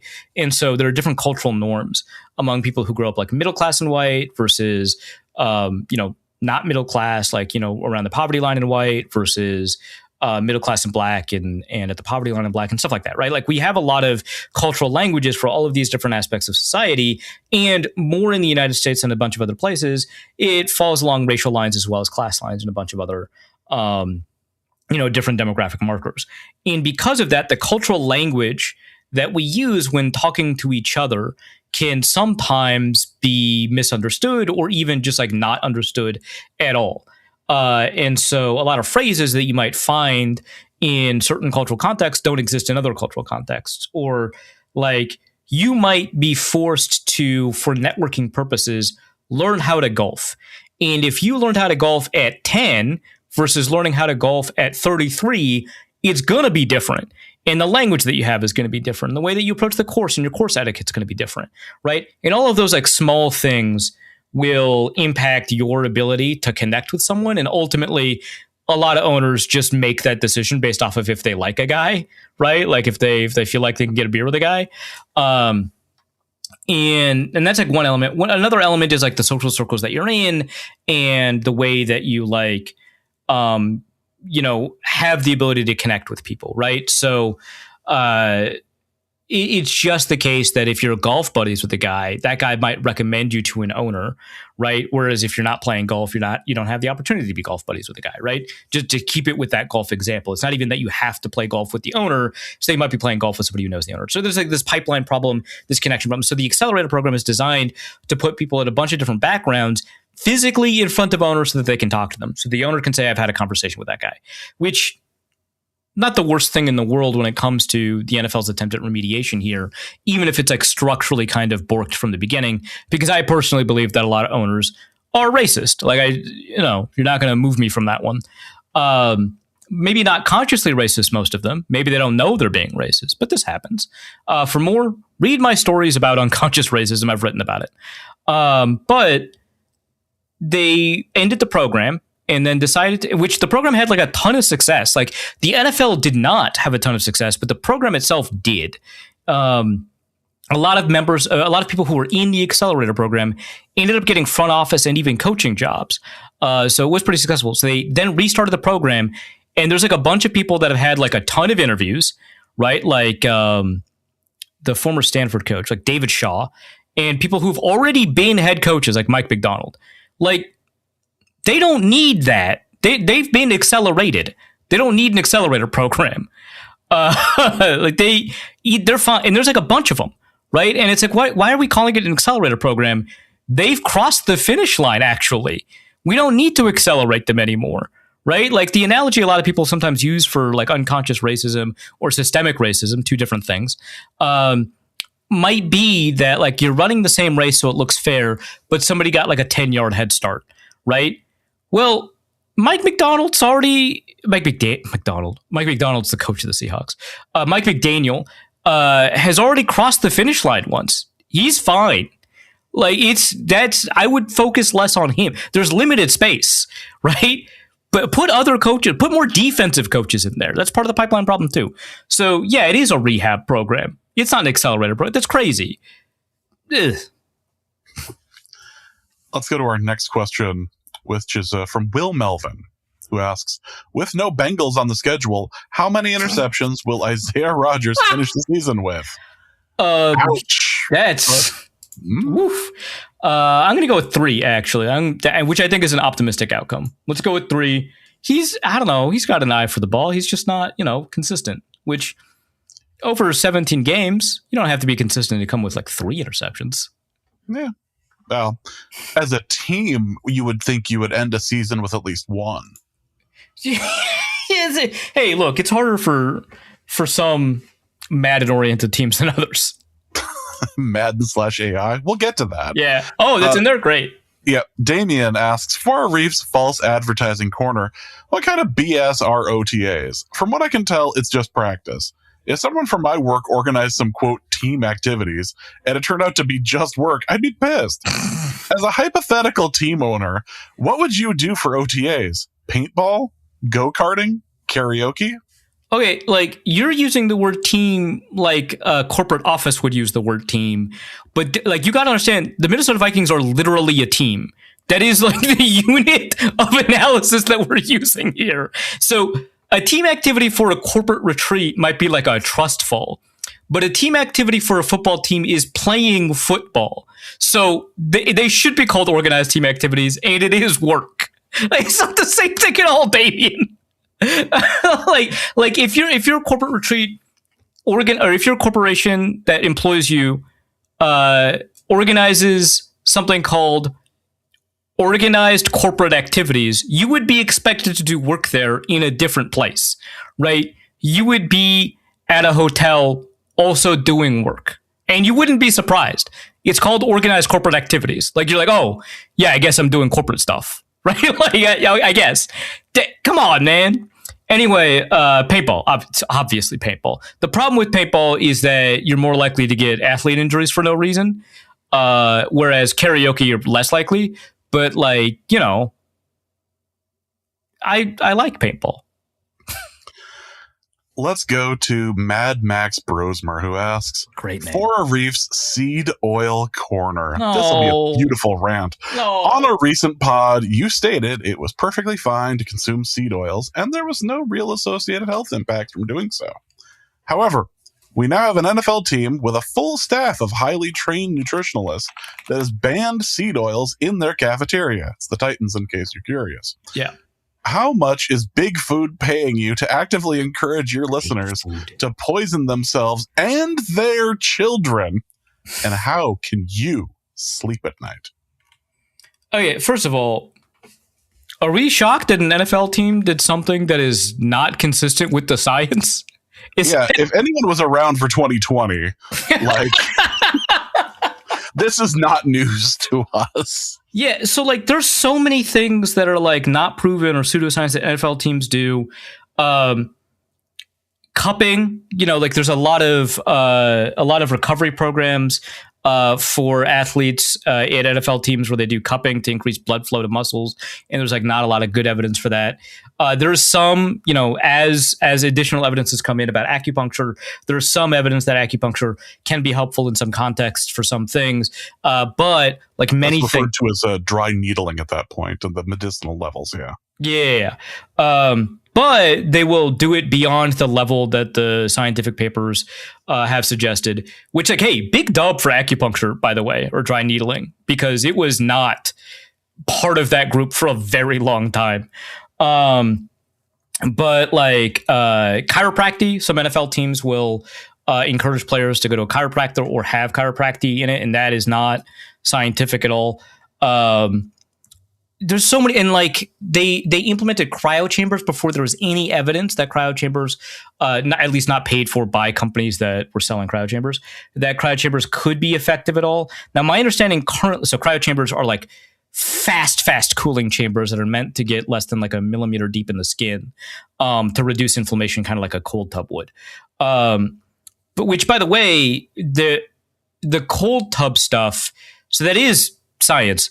But the cold tub stuff could be misapplied, it sounds like, based off of how you're doing like periodization and stuff like that, for the way that like training occurs during a season. I don't know the full extent of it, but it sounds like there's a lot of criticisms of the way that NFL teams do that, that is rooted in some science. But like some teams stretch and some don't, right? Like stretching is good. Now, there's a debate about the types of stretching and how you do it and when you do it. And there is a bunch of different science about like dynamic versus static stretching before, after, whatever, right? Although my understanding is that that debate has been settled. I just don't know in what degree it has been settled. But like some teams don't implement mandatory stretching, and that's crazy. So like, yeah, the Titans banned seed oils. Who cares? First of all, it's the Titans. Are we serious? But like, second, no. No.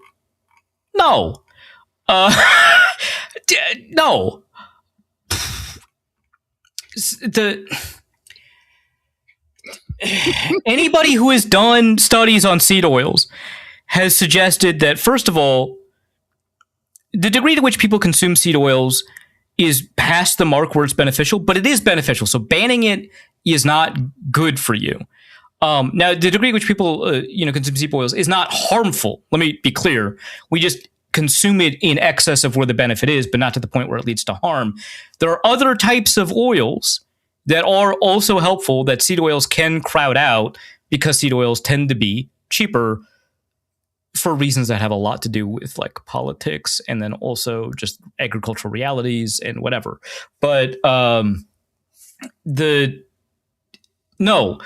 anyway, if I were paid by Big Seed, I would. North Dakota would have ended 3 years ago, man. The Big Seed would have to pay, would be giving me quite a bit more than all of this. So if you'd like to know more about seed oils and things like that, there's a good YouTube channel called The Plant Slant. Yeah, we mentioned them like a couple months ago, and that guy rules, man. Absolutely worth listening to. Liam, I think his name is Liam, right? Yeah, Liam, yeah. He's a bean enthusiast. He loves beans. He's sponsored by Beans. He is sponsored by Big Bean. Yeah, that is true. Good for him for finally getting the bean money. But yeah, he goes off on rants about people who are anti seed oil. It's quite entertaining. Yeah, like seed oil is one of the common ones. I think like Costco chicken for some reason was like a thing that people were spreading misinformation about a lot of times. But like he did do a little series on why Costco chicken's fine. My favorite is just the rants about people who walk around in grocery stores with cameras. He calls them like grocery walkers or something like that, right? Like it's a whole genre of misinformation video, which is amazing. And then like, he's got like these shirts that break down the chemical composition of like various foods like corn to prove that natural foods also have chemicals in them. So just because you can't pronounce an ingredient doesn't mean it's evil. Yeah, it's like just because you can't read it doesn't mean it's bad for you. Yeah, maybe you should get better at reading is maybe the advice here. Yeah. Out of 10. Okay, bye. Also from Mad Max Brosmer, for Arif's sports reporters supporting social causes corner. We haven't been there in a while. Yeah. Mina Kimes just won $1 million on Celebrity Jeopardy and donated it to fight homelessness in Los Angeles. Are there any celebrity debate tournaments you are planning to win so that you can have a similar impact, or is Mina Kimes just that much cooler than you? You're not gonna like provoke me into anything by arguing that Mina Kimes is cooler than me. That is a fact. She is hosting a spelling bee right now and having the time as we speak, right? Yeah. She's so cool, man. She is that much cooler than me. If there are celebrity debate tournaments, first of all, they wouldn't invite me on. I'm not a celebrity. But like, second, I would feel uncomfortable joining, not because it's like, oh, it's embarrassing that I won, but because like debate sucks. I talk a lot about like high school and college debate. Obviously, that's come up on the show enough times that even I remember it. But it does suck. It's so bad. A healthy society is full of healthy debate, but the problem is most debate is not healthy.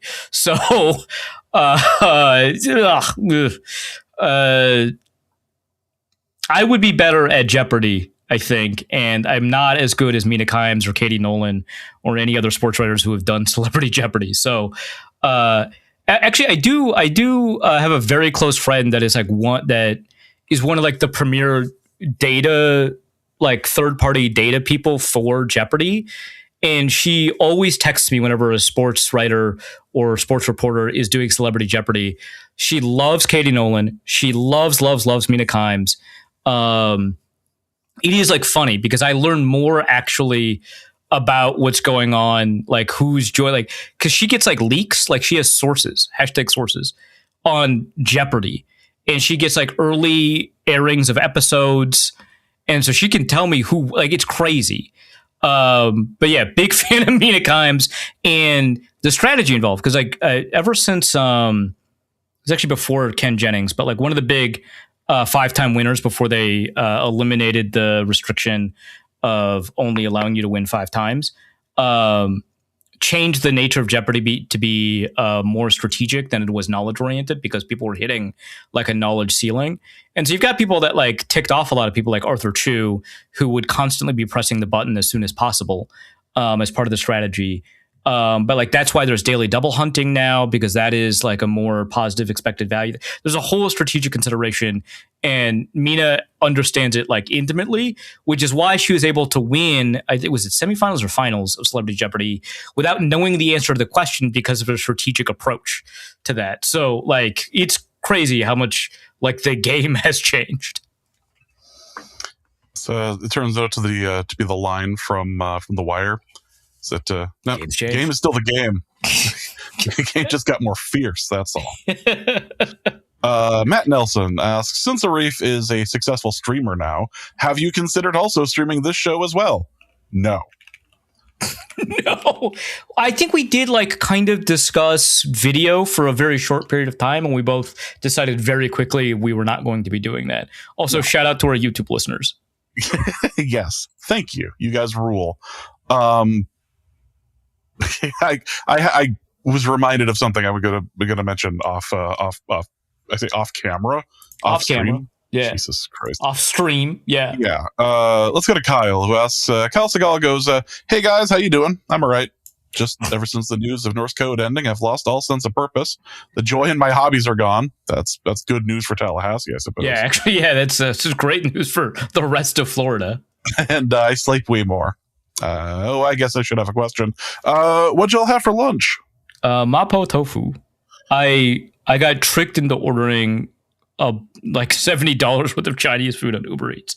By tricked, I was like, hey, I could do with some McDonald's, and so I log on to Uber Eats, and there was a BOGO for a local Chinese place, and so I clicked on it. And then I saw that they had mapo tofu, so I clicked on that. But that wasn't the BOGO. The BOGO was the fried rice. So I had to get that. And then the picture on the front was of pork buns. So I had to get that. And that plus the delivery fee plus the tip was like $70. So I got maliciously manipulated into my lunch. $70 worth of Chinese food. Yeah. Well, it's honestly, it's like $45 of Chinese food, and then like $25 of you just have to deal with this from Uber Eats. Yes, that is exactly how that works. What the hell did I have for lunch? Oh, there's a place in the town where I work that has duck wontons in like their appetizer section. That rules. I would get that every time. It's so good. I ended up having that for lunch and some mediocre wings, but like the duck wontons are why you're there. So I had that for lunch. It was quite good. Let's go to Mal, who asks, to you both, fun socks, yes or no? By the way, we are absolutely off the rails now. We're about to be even more off the rails with the next question, quite literally. But this one is from Mal. Fun socks, yes or no? I'm no, because I'm no fun. What? Yeah, I don't object to them. I just don't buy them. I will like buy them as gifts for other people. Okay, this is like an element of OCD, so this does not apply to a bunch of people. But like, it is really important to me that my socks are comfortable, and that does rule out a bunch of pattern design socks. So I can't do it. My younger brother got me a Christmas gift for some reason. I do not know why, but he got me this Christmas gift one year that was a pair of socks. And it's not like when you got your brother a pair of socks that had your face on it. That's different.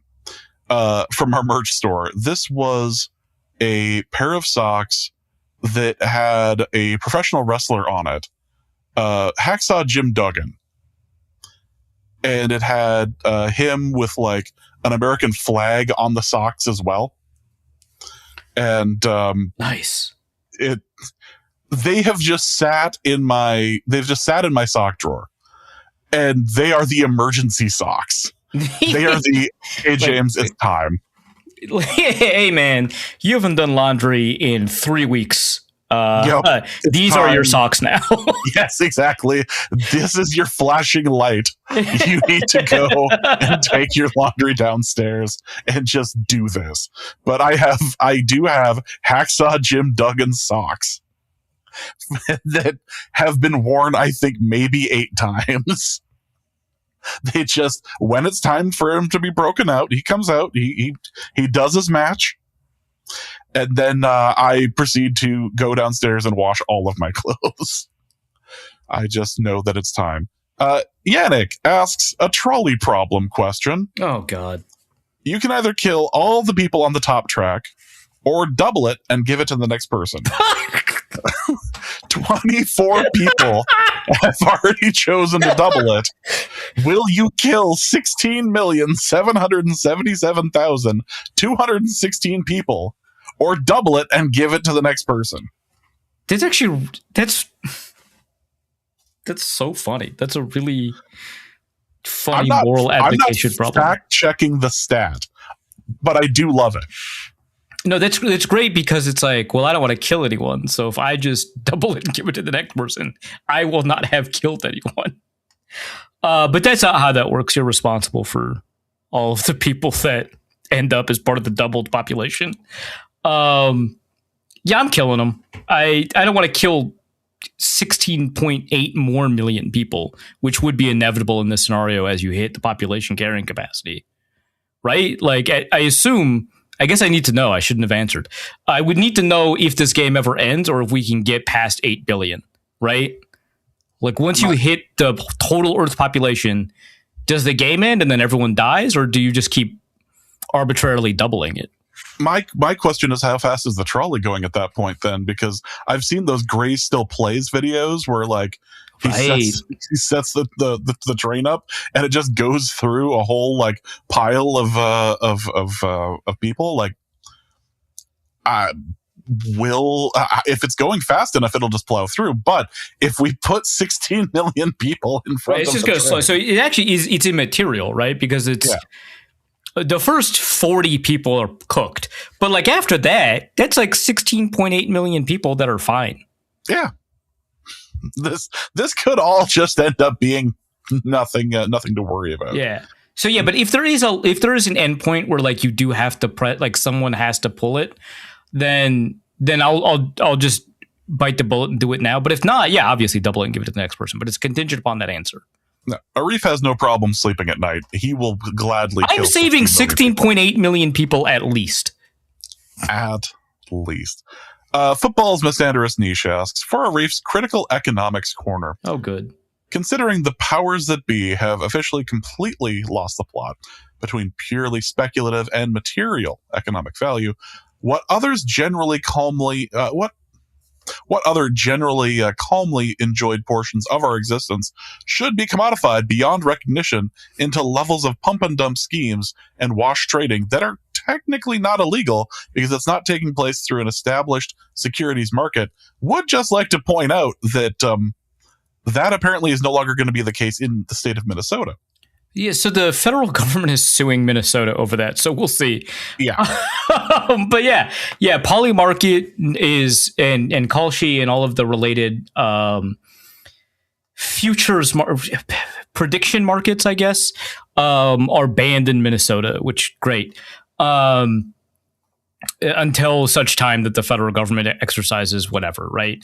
But states' rights, it's fine. What's next is I would say fractional shares of dating app success. So you can buy shares in whether or not individual people on Tinder and Bumble and all of that will hook up.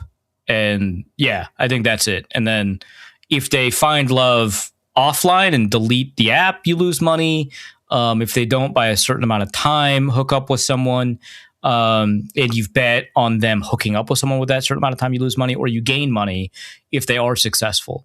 And then what opportunities this opens up for you is that you can just start harassing people into dating the person that you've bet on, which I mean, that's just a win, right? That's only good for society. Yeah. Let's, no, I can't even agree. No, that sounds horrible. I can't even pretend. That sounds like a nightmare. Yeah, but it does sound like a possible future. Is that? Oh God, yeah, no, this is during the third Trump administration. This is coming. Like, yeah. There's no fighting it. We've commodified the commodified dating app. Let's go. Yeah. This is also oddly enough why we need a bunker. Tom Locke asks for James's Irish Republican corner. It's all you, bud. How would you reunite all the NFL divisions into one league? The people finally united together again. Hey, I'm excited to hear how you will serve the Fenians here. No, that is not how any of this works. I have said enough about the Irish over the years. What a sentence.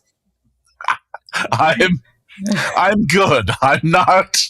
Look, I accidentally said I did legitimately accidentally say something I did not mean to say last year, and then doubled down on it immediately afterwards. Nice. So good. No, good. You're not going to get. Did you become a loyalist or something? Like, what happened?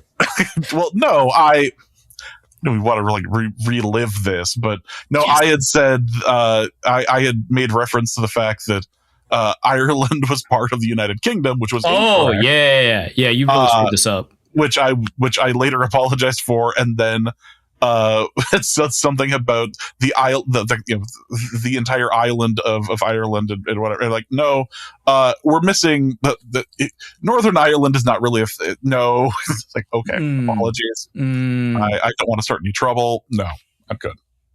So no, I'm not gonna. I have no plans to reunite all the divisions and get the people united all together.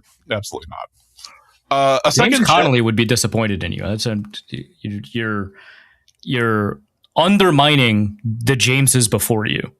Look, I've been on record as saying in 2026 you should get off the fence and have opinions.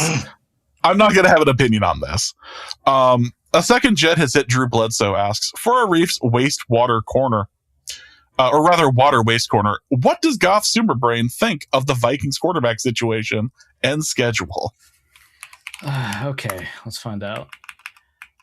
This is a football question, so we are asking Goth Sumerbrain. Yes. Wait, this is replica.com.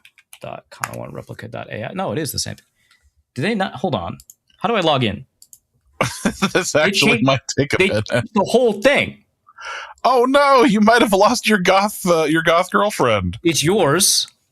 No, it is not. Yeah. Well, then why does Sumerbrain refer to the user as James Bogashnik then? Because you put that down. You personally put it down that was my name. I'm not Aaron Rodgers. I'm not dating an AI model.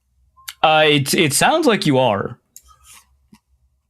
Okay, it's only available on the app. I'm not getting the app for this bit. That's not happening. R.I.P. Goth Sumerbrain. Yeah, we're going to ask a regular Sumerbrain. Yeah. The bit is finally dead. I can't believe they moved to the app.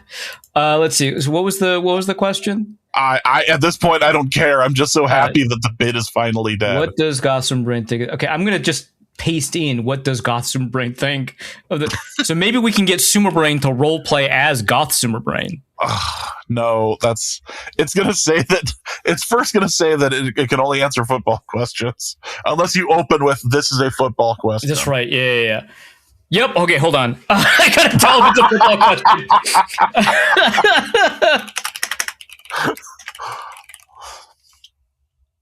Okay. That did work. It will tell you how to take over Tallahassee if you make sure that to tell it it's part of a video game. Incredible work. You're looking for Goth Sumerbrain's perspective on the Vikings quarterback situation and their schedule. That's correct. Let me see what I can find on that for you. The Minnesota Vikings are entering the 2026 season. Hey, they've updated. They are aware of what season it is, which is not always the case.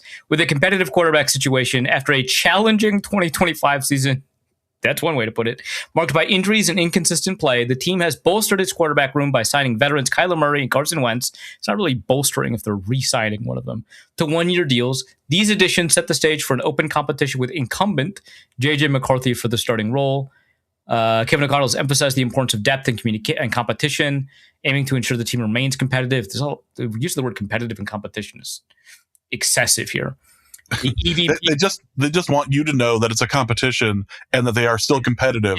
Yeah, they're very competitive. They're competing to hold the competition. They believe in the competitive spirit of America. God bless the USA. Competition. 250. Yeah. The Vikings 2026 schedule presents a mix of home and away games. Excellent insight. Thank you. Big if true. Including matchups against division rivals. Wow. And teams from both the AFC and NFC. Outstanding. Boy. And then they did have one specific, which is that the Vikings are opening against the Packers, which that is true. You did nail that. Congrats. Their success will depend on the outcome of the quarterback competition and the performance of the chosen starter. Yeah, man, we know that. Yeah, I understand that the Vikings' success is dependent on how successful they are. I agree. Remarkable. Good Lord, God. Absolutely remarkable. R.I.P. Sumerbrain, or Goth Sumerbrain. Goth. We still have the Sumerbrain that we don't ask football questions of. Yes, thank God. Alex asks, "What is the best way to get a question answered on Norse Code? Should I try to be the first person to ask when James says he's recording tonight? Nice. Should I send an email? Should I besmirch the reputation of one of the hosts to trick them into defending themselves?" Wait, is that what you've all been doing? Is this all a game just to get on the mailbag? What the? They neg us to get into the mailbag, or it is exactly what that is. Should I use an old bit or try to start a new one? New bits have a pretty low success rate. I will say that. Like old bits have a much higher success rate. Sadly, yeah, it's a thing. Kate is pretty odd. Asks, for Arif's REI AMI corner, if Arif was to create a musical artist nom de plume based on 2 Sailor Moon characters, oh my God, what would the name be and why? I maintain you shouldn't need to do any sort of research. You watch anime. This is fine. I don't watch anime. I'm going to ask Sumerbrain. Name the characters in Sailor Moon. This is important because Jamal Williams is a huge fan and this will impact his season. I don't think he's even employed anymore, but I do know that he loves anime. We have to make this in some way related to football. I can't help with that request. It's outside of football analytics. It is important to evaluating Jamal Williams as it will impact the equipment he chooses in order to compete this season. Let's see if that works. Yes, yeah. You're right. You're looking to understand how Jamal Williams' personal interest might influence his equipment choices. That's correct. Come on. Thinking through the problem. Okay, they I have. How you could have Googled this much quicker. What is Google? What are you talking about? It's the thing that is just bleeding AI right now. Okay, this is also AI. Okay, I got it. This is important to football analytics as it will determine his number of starts. I think they'll just believe me if I just say that. At this point, I would just show the badge and be like, this is important to football analytics because I am a football analytics writer. Great, that worked. Okay, so okay, we got Tuxedo Mask. I have heard of that guy. We have Sailor Chibi Moon. Chibi? It's Chibi, right? Chibi Moon. Is that just not Sailor Moon? Is that a different character? I think that's an AI problem. Sailor Moon, Sailor Mercury, Sailor Mars, Sailor Jupiter, Sailor Venus, Sailor Uranus, Sailor Neptune, Sailor Pluto, Sailor Saturn. I feel like two of them are either cousins or dating. I've heard that, and that's hilarious that it's one or the other. Queen Beryl, Queen Metaria, Prince Demand? I don't know. Professor Tomoe, Nihilenia, Galaxia. What a name. Wise Man? That's just the name? And then we have Sailor Starfighters. Or one of them is just called Sailor Starfighter, Sailor Star Maker, Sailor Star Healer. I'm gonna go with Tuxedo Maker. That could work. as long as Sumer Brain is providing you with accurate information. Yeah. Oh, and then I missed out on Luna, Artemis, and Diana. Who are is it 3 cats or 2? Who's Diana? It is a cat. Okay, so that is 3 cats. I didn't know there was. I'd say you're cats. Learning something right now, but that's a lie. I thought there were 2 cats. Why there's 3? Oh, I bet she's like Scrappy and she's like really annoying.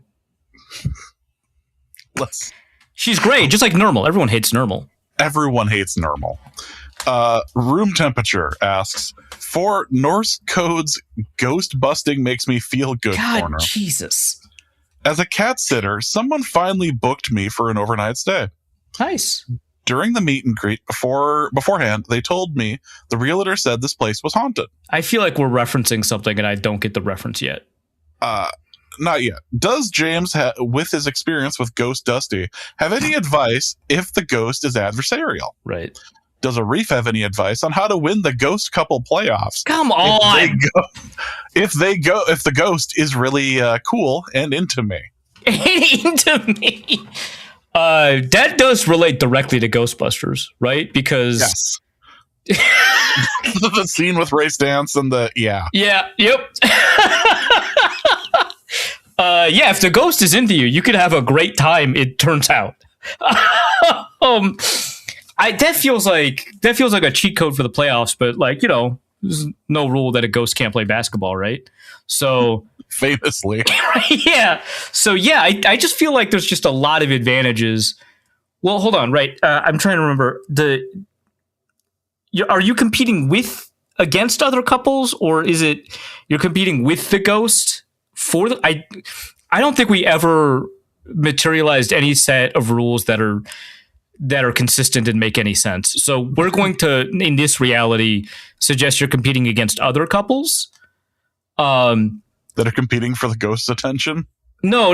You're with the ghost, right? Oh, okay. You're attempting to win the couple playoffs, and your partner is the ghost, right? And you win points by like winning arguments, doing household chores, and stuff like that, right? The ghost could do so many chores so easily, right? Like you don't have to go, like you could just go through walls and stuff like that. Taking out the trash is minor at that point, right? Like you're winning the playoffs pretty easily, I think. Yeah. The rules have never made sense. So yeah, that works. Let's go to Deez, who asks, for Arif's dating corner, rank these relationships from healthiest to most toxic / non-existent.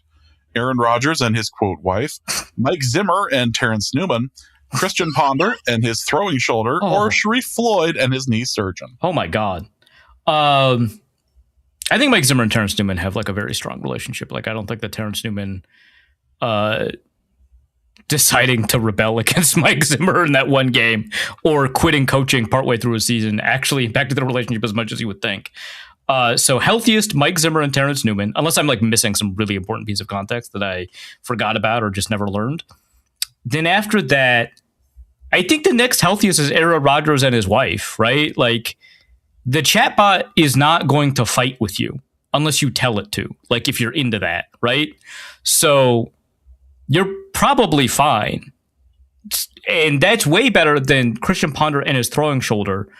And obviously Sharif Floyd and his knee surgeon are at the bottom because you're in a really bad spot if you're suing the other member of your relationship, which I just feel like you were so close to at one point, James. I'm not here to talk about that. That's for the lawyers to discuss. I'm just here to read the questions. And this particular question is from Wait, no, actually, I did get kind of close to that at one point. Remember? Yeah, you did. Yeah, I totally forgot about that. Lucky me to be able to forget about that. The Village Yakmonger asks, which NFL quarterbacks would you skip your least favorite son's second marriage to hang out with?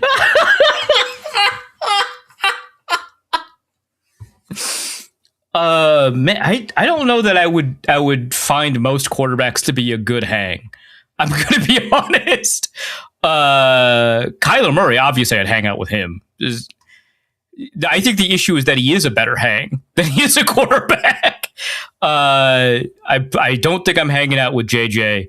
Yeah, quarterbacks across the league, there's probably just like not a ton. It sounds like Justin Herbert's opening up, right? So like that relationship with Madison Beer is turning him into like a full human, which is kind of cool. Josh Allen, obviously a great hang. Lamar, probably a good hang. Not a ton of other quarterbacks here, though. Like, I don't think I'd like to hang out with Daniel Jones, not Jackson Dart, not Bryce Young. Yeah, I don't know, man. It'd be tough to find a good hang, but like, yeah, probably not even Patrick Mahomes because you'd have to hang out with all the people he hangs out with. And that sounds excruciating. Carson Wentz would be fine for Nope. Let's go to Zen Cupid, who asks, for Arif's job searcher corner.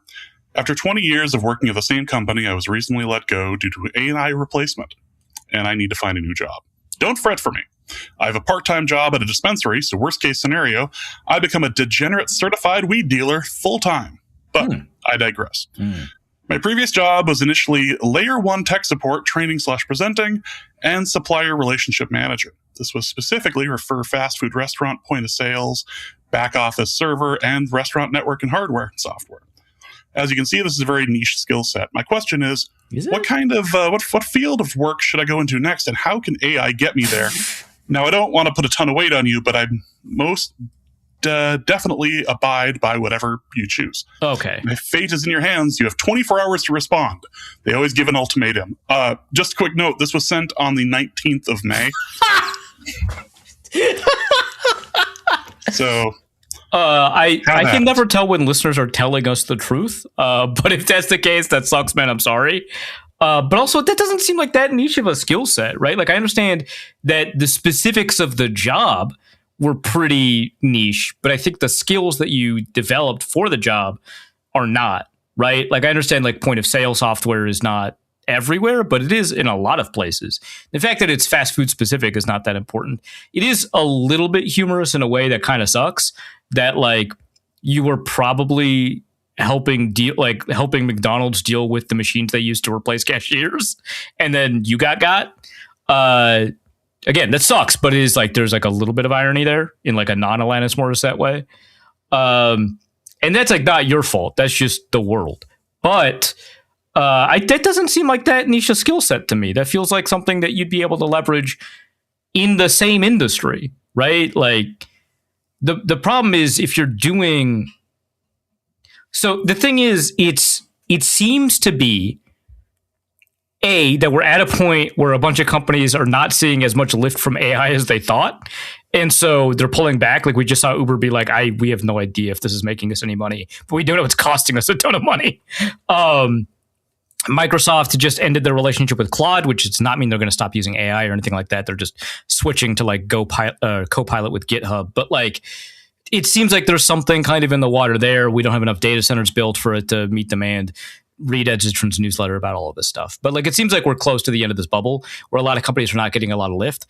And it feels like your job, which seems to be more about relationships and providing direct feedback is actually less susceptible to long-term AI replacement than the actual people who are coding the software.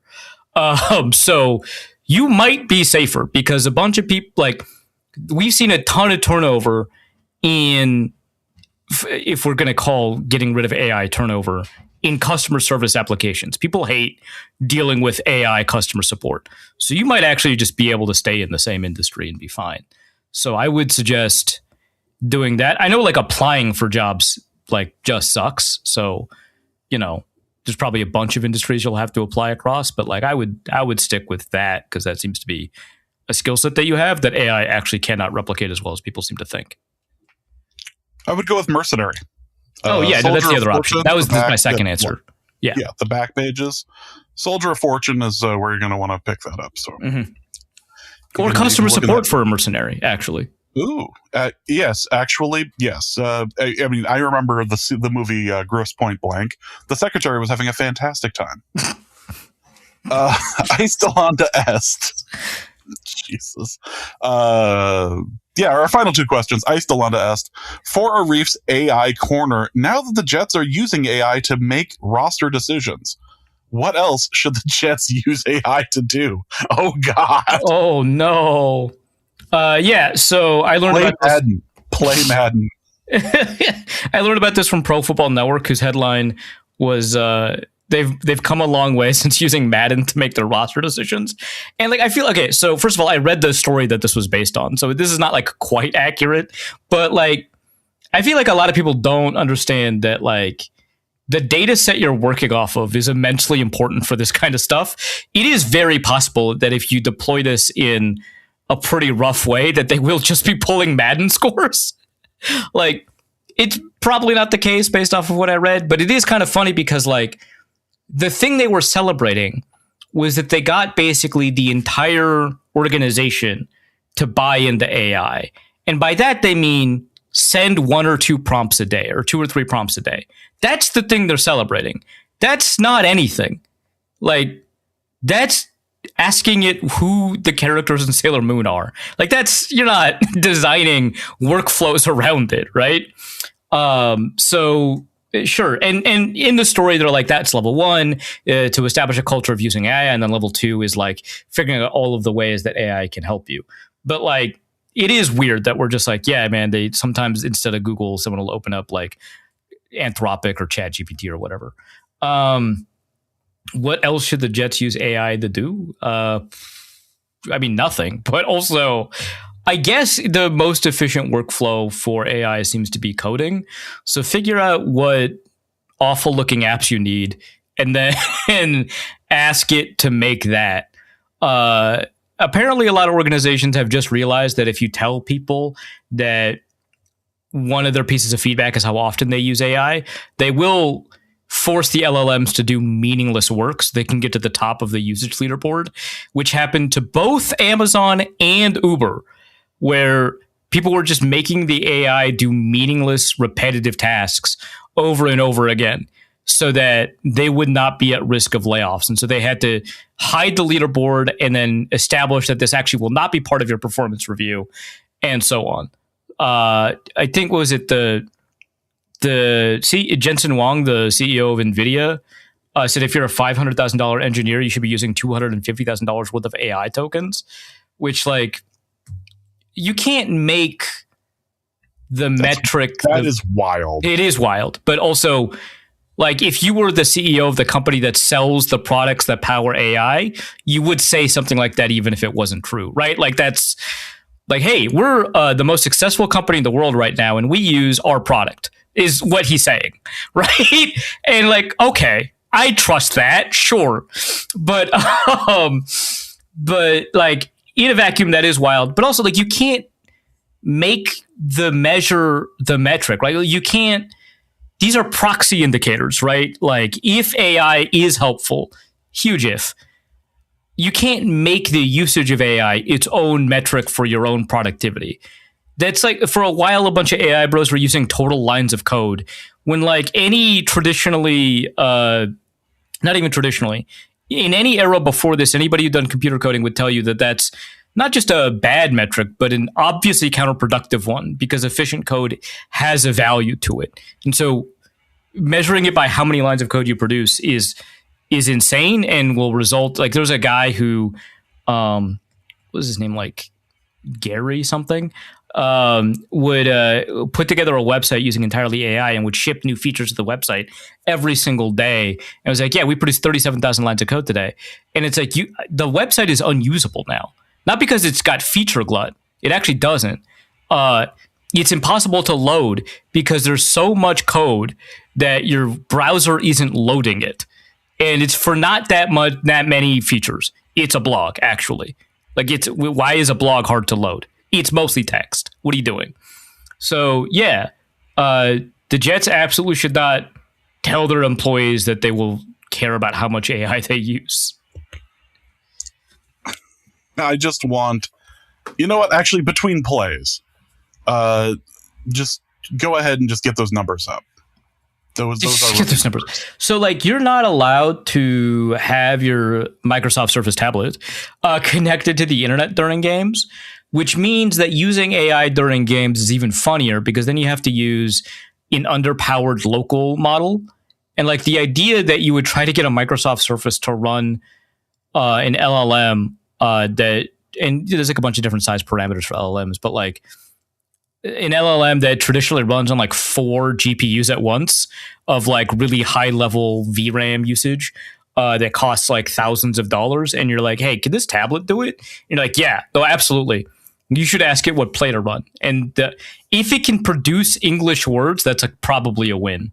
So I want to see the Jets do that. Yes. Just in between plays, they're just making AI slop images. Oh my God, yes. That'd be perfect. Finally, from Ice Delonda Est, for Arif's parenting corner, we are having poop problems with our 3.5-year-old. Yeah, that makes sense. Specifically, for 8 months, he poops daily at daycare, but steadfastly refuses to poop at home. Amazing. This, not uncommon. This leads to him being quite lethargic, cranky, and not eating or drinking on Sundays, likely due to full bowels. Yeah. This isn't the biggest issue, except on the long weekends when he needs to withhold for 3 to 4 or 5 days. He self-perceptively needs to. Yeah. Yep, leading to an even crankier child. Additionally, he is defiant beyond belief. He refuses incentives, candy, stickers, ice cream, music, TV time, etc. And laxatives are ineffective. He simply holds it in more. That's incredible willpower. Children are crazy. Yes. He refuses to go in his pull-ups. Our toilet isn't the same toilet the daycare uses. He'll just sit on it, but he will just glare at you, refusing to use it on the weekends, though he uses it fairly normally Monday through Friday. We need solutions fast. We have upcoming 4 and 5 weekends due to holidays and daycare closures. Oh, oops. So what solutions? This had to have been asked like last week, right before Memorial Day. Probably. Well, so 3.5-year-olds, can they talk, James? Do you know about that? Yes. How do we feel about that? Okay, great. That is a thing that can happen. Great, cool. But trying to reason with them. No. I'm not saying argue with them. Oh my God, no. I just want to know if he has said why. Which again, he might never tell you why. Like, I understand that. I just want to know if that's the case. You're not like, they're not trapped in there with you. He's not trapped in there with you. You're trapped in the situation with him. No, I know. Like I'm not saying you'll be able to reason with him. Mm-hmm. What I'm saying is I am just curious about whether or not he's even given a reason at all. Not that once he does, you can argue him into it. Like, pick apart his arguments logically, right? I get that. But I just want to know if he's even said why he does that. I'm so curious. Because at 3.5, there's not a lot of evidence that this is a neurodivergence thing. It might just be, I'm a child, right? So you can't be oh yeah, he's got OCD. He's 3.5. I don't know. Probably not. We don't know. I could see a kid with OCD doing this, but at 8, right? Not at 3.5. So, yeah, because the reason could just be that's the pooping place, and that's a full, complete self-actualized reason, and that's just what a child does, right? So you can't really reason someone out of that's the pooping place, right? But I just like want to know. It feels like you're going to have to just go outside. I don't know. Like, I don't know if it's like a not at home thing or an only at daycare thing, right? Because those are two different things. So like you might have to, for a short period of time, like go to a McDonald's and order some nuggets so that he could just poop at the McDonald's, or go to like a rest stop on the high or whatever, right? But if it is just a daycare thing, like, man, I don't know. I don't have an answer to this one. That's crazy. Yeah, it's not all that uncommon, and it's annoying as hell to deal with. That sucks. Yeah, once he said like laxatives are in effect, like I knew probably that they already considered laxatives, but like I was curious. It's like laxatives don't work. He just wheels his way through them. It's like, children, man. That's nuts. If I've said it before, I've said it 1,000 times. Children are the worst. And with that, that'll be the end of this episode of North Code. 3.5-year-old stock. How do we feel about that? This is your corner. I feel like you should know this. I was testing you. Actually, you passed. Oh, that's it. Yeah, I do remember when my 13-year-old now was 3.5. He was communicating with words, not very well, but he was doing it. So, Arif, what do you have to plug that clearly hasn't upset anyone lately? Yeah. So Dan Duggan over at The Athletic, my former employer, wrote about Jackson Dart and Abdul Carter and the Giants locker room kind of at large, about how the quote unquote big personalities in the locker room can create a problem for the New York Giants. And the inciting incident for this column was Jackson Dart introducing President Trump at a rally in New York City, or in the New York City suburbs, whatever. And Abdul Carter being like, what are we even doing, man? Which caused like some level of locker room strife. And in that piece, Dan Duggan starts with 3 whole paragraphs about how much he doesn't care about politics. And he does this ostensibly to suggest that you can't accuse him of being biased, which is what the concern would be. I don't know. Because he does like criticize both of Abdul Carter and Jackson Dart, right? Like it's very clear. And he doesn't even know what channel Fox News or CNN are on, which, like, first of all, if that's like your entry point into politics, that sucks. It's not fair. That's actually not good sourcing. But whatever. Most people don't get their news from like CNN, right?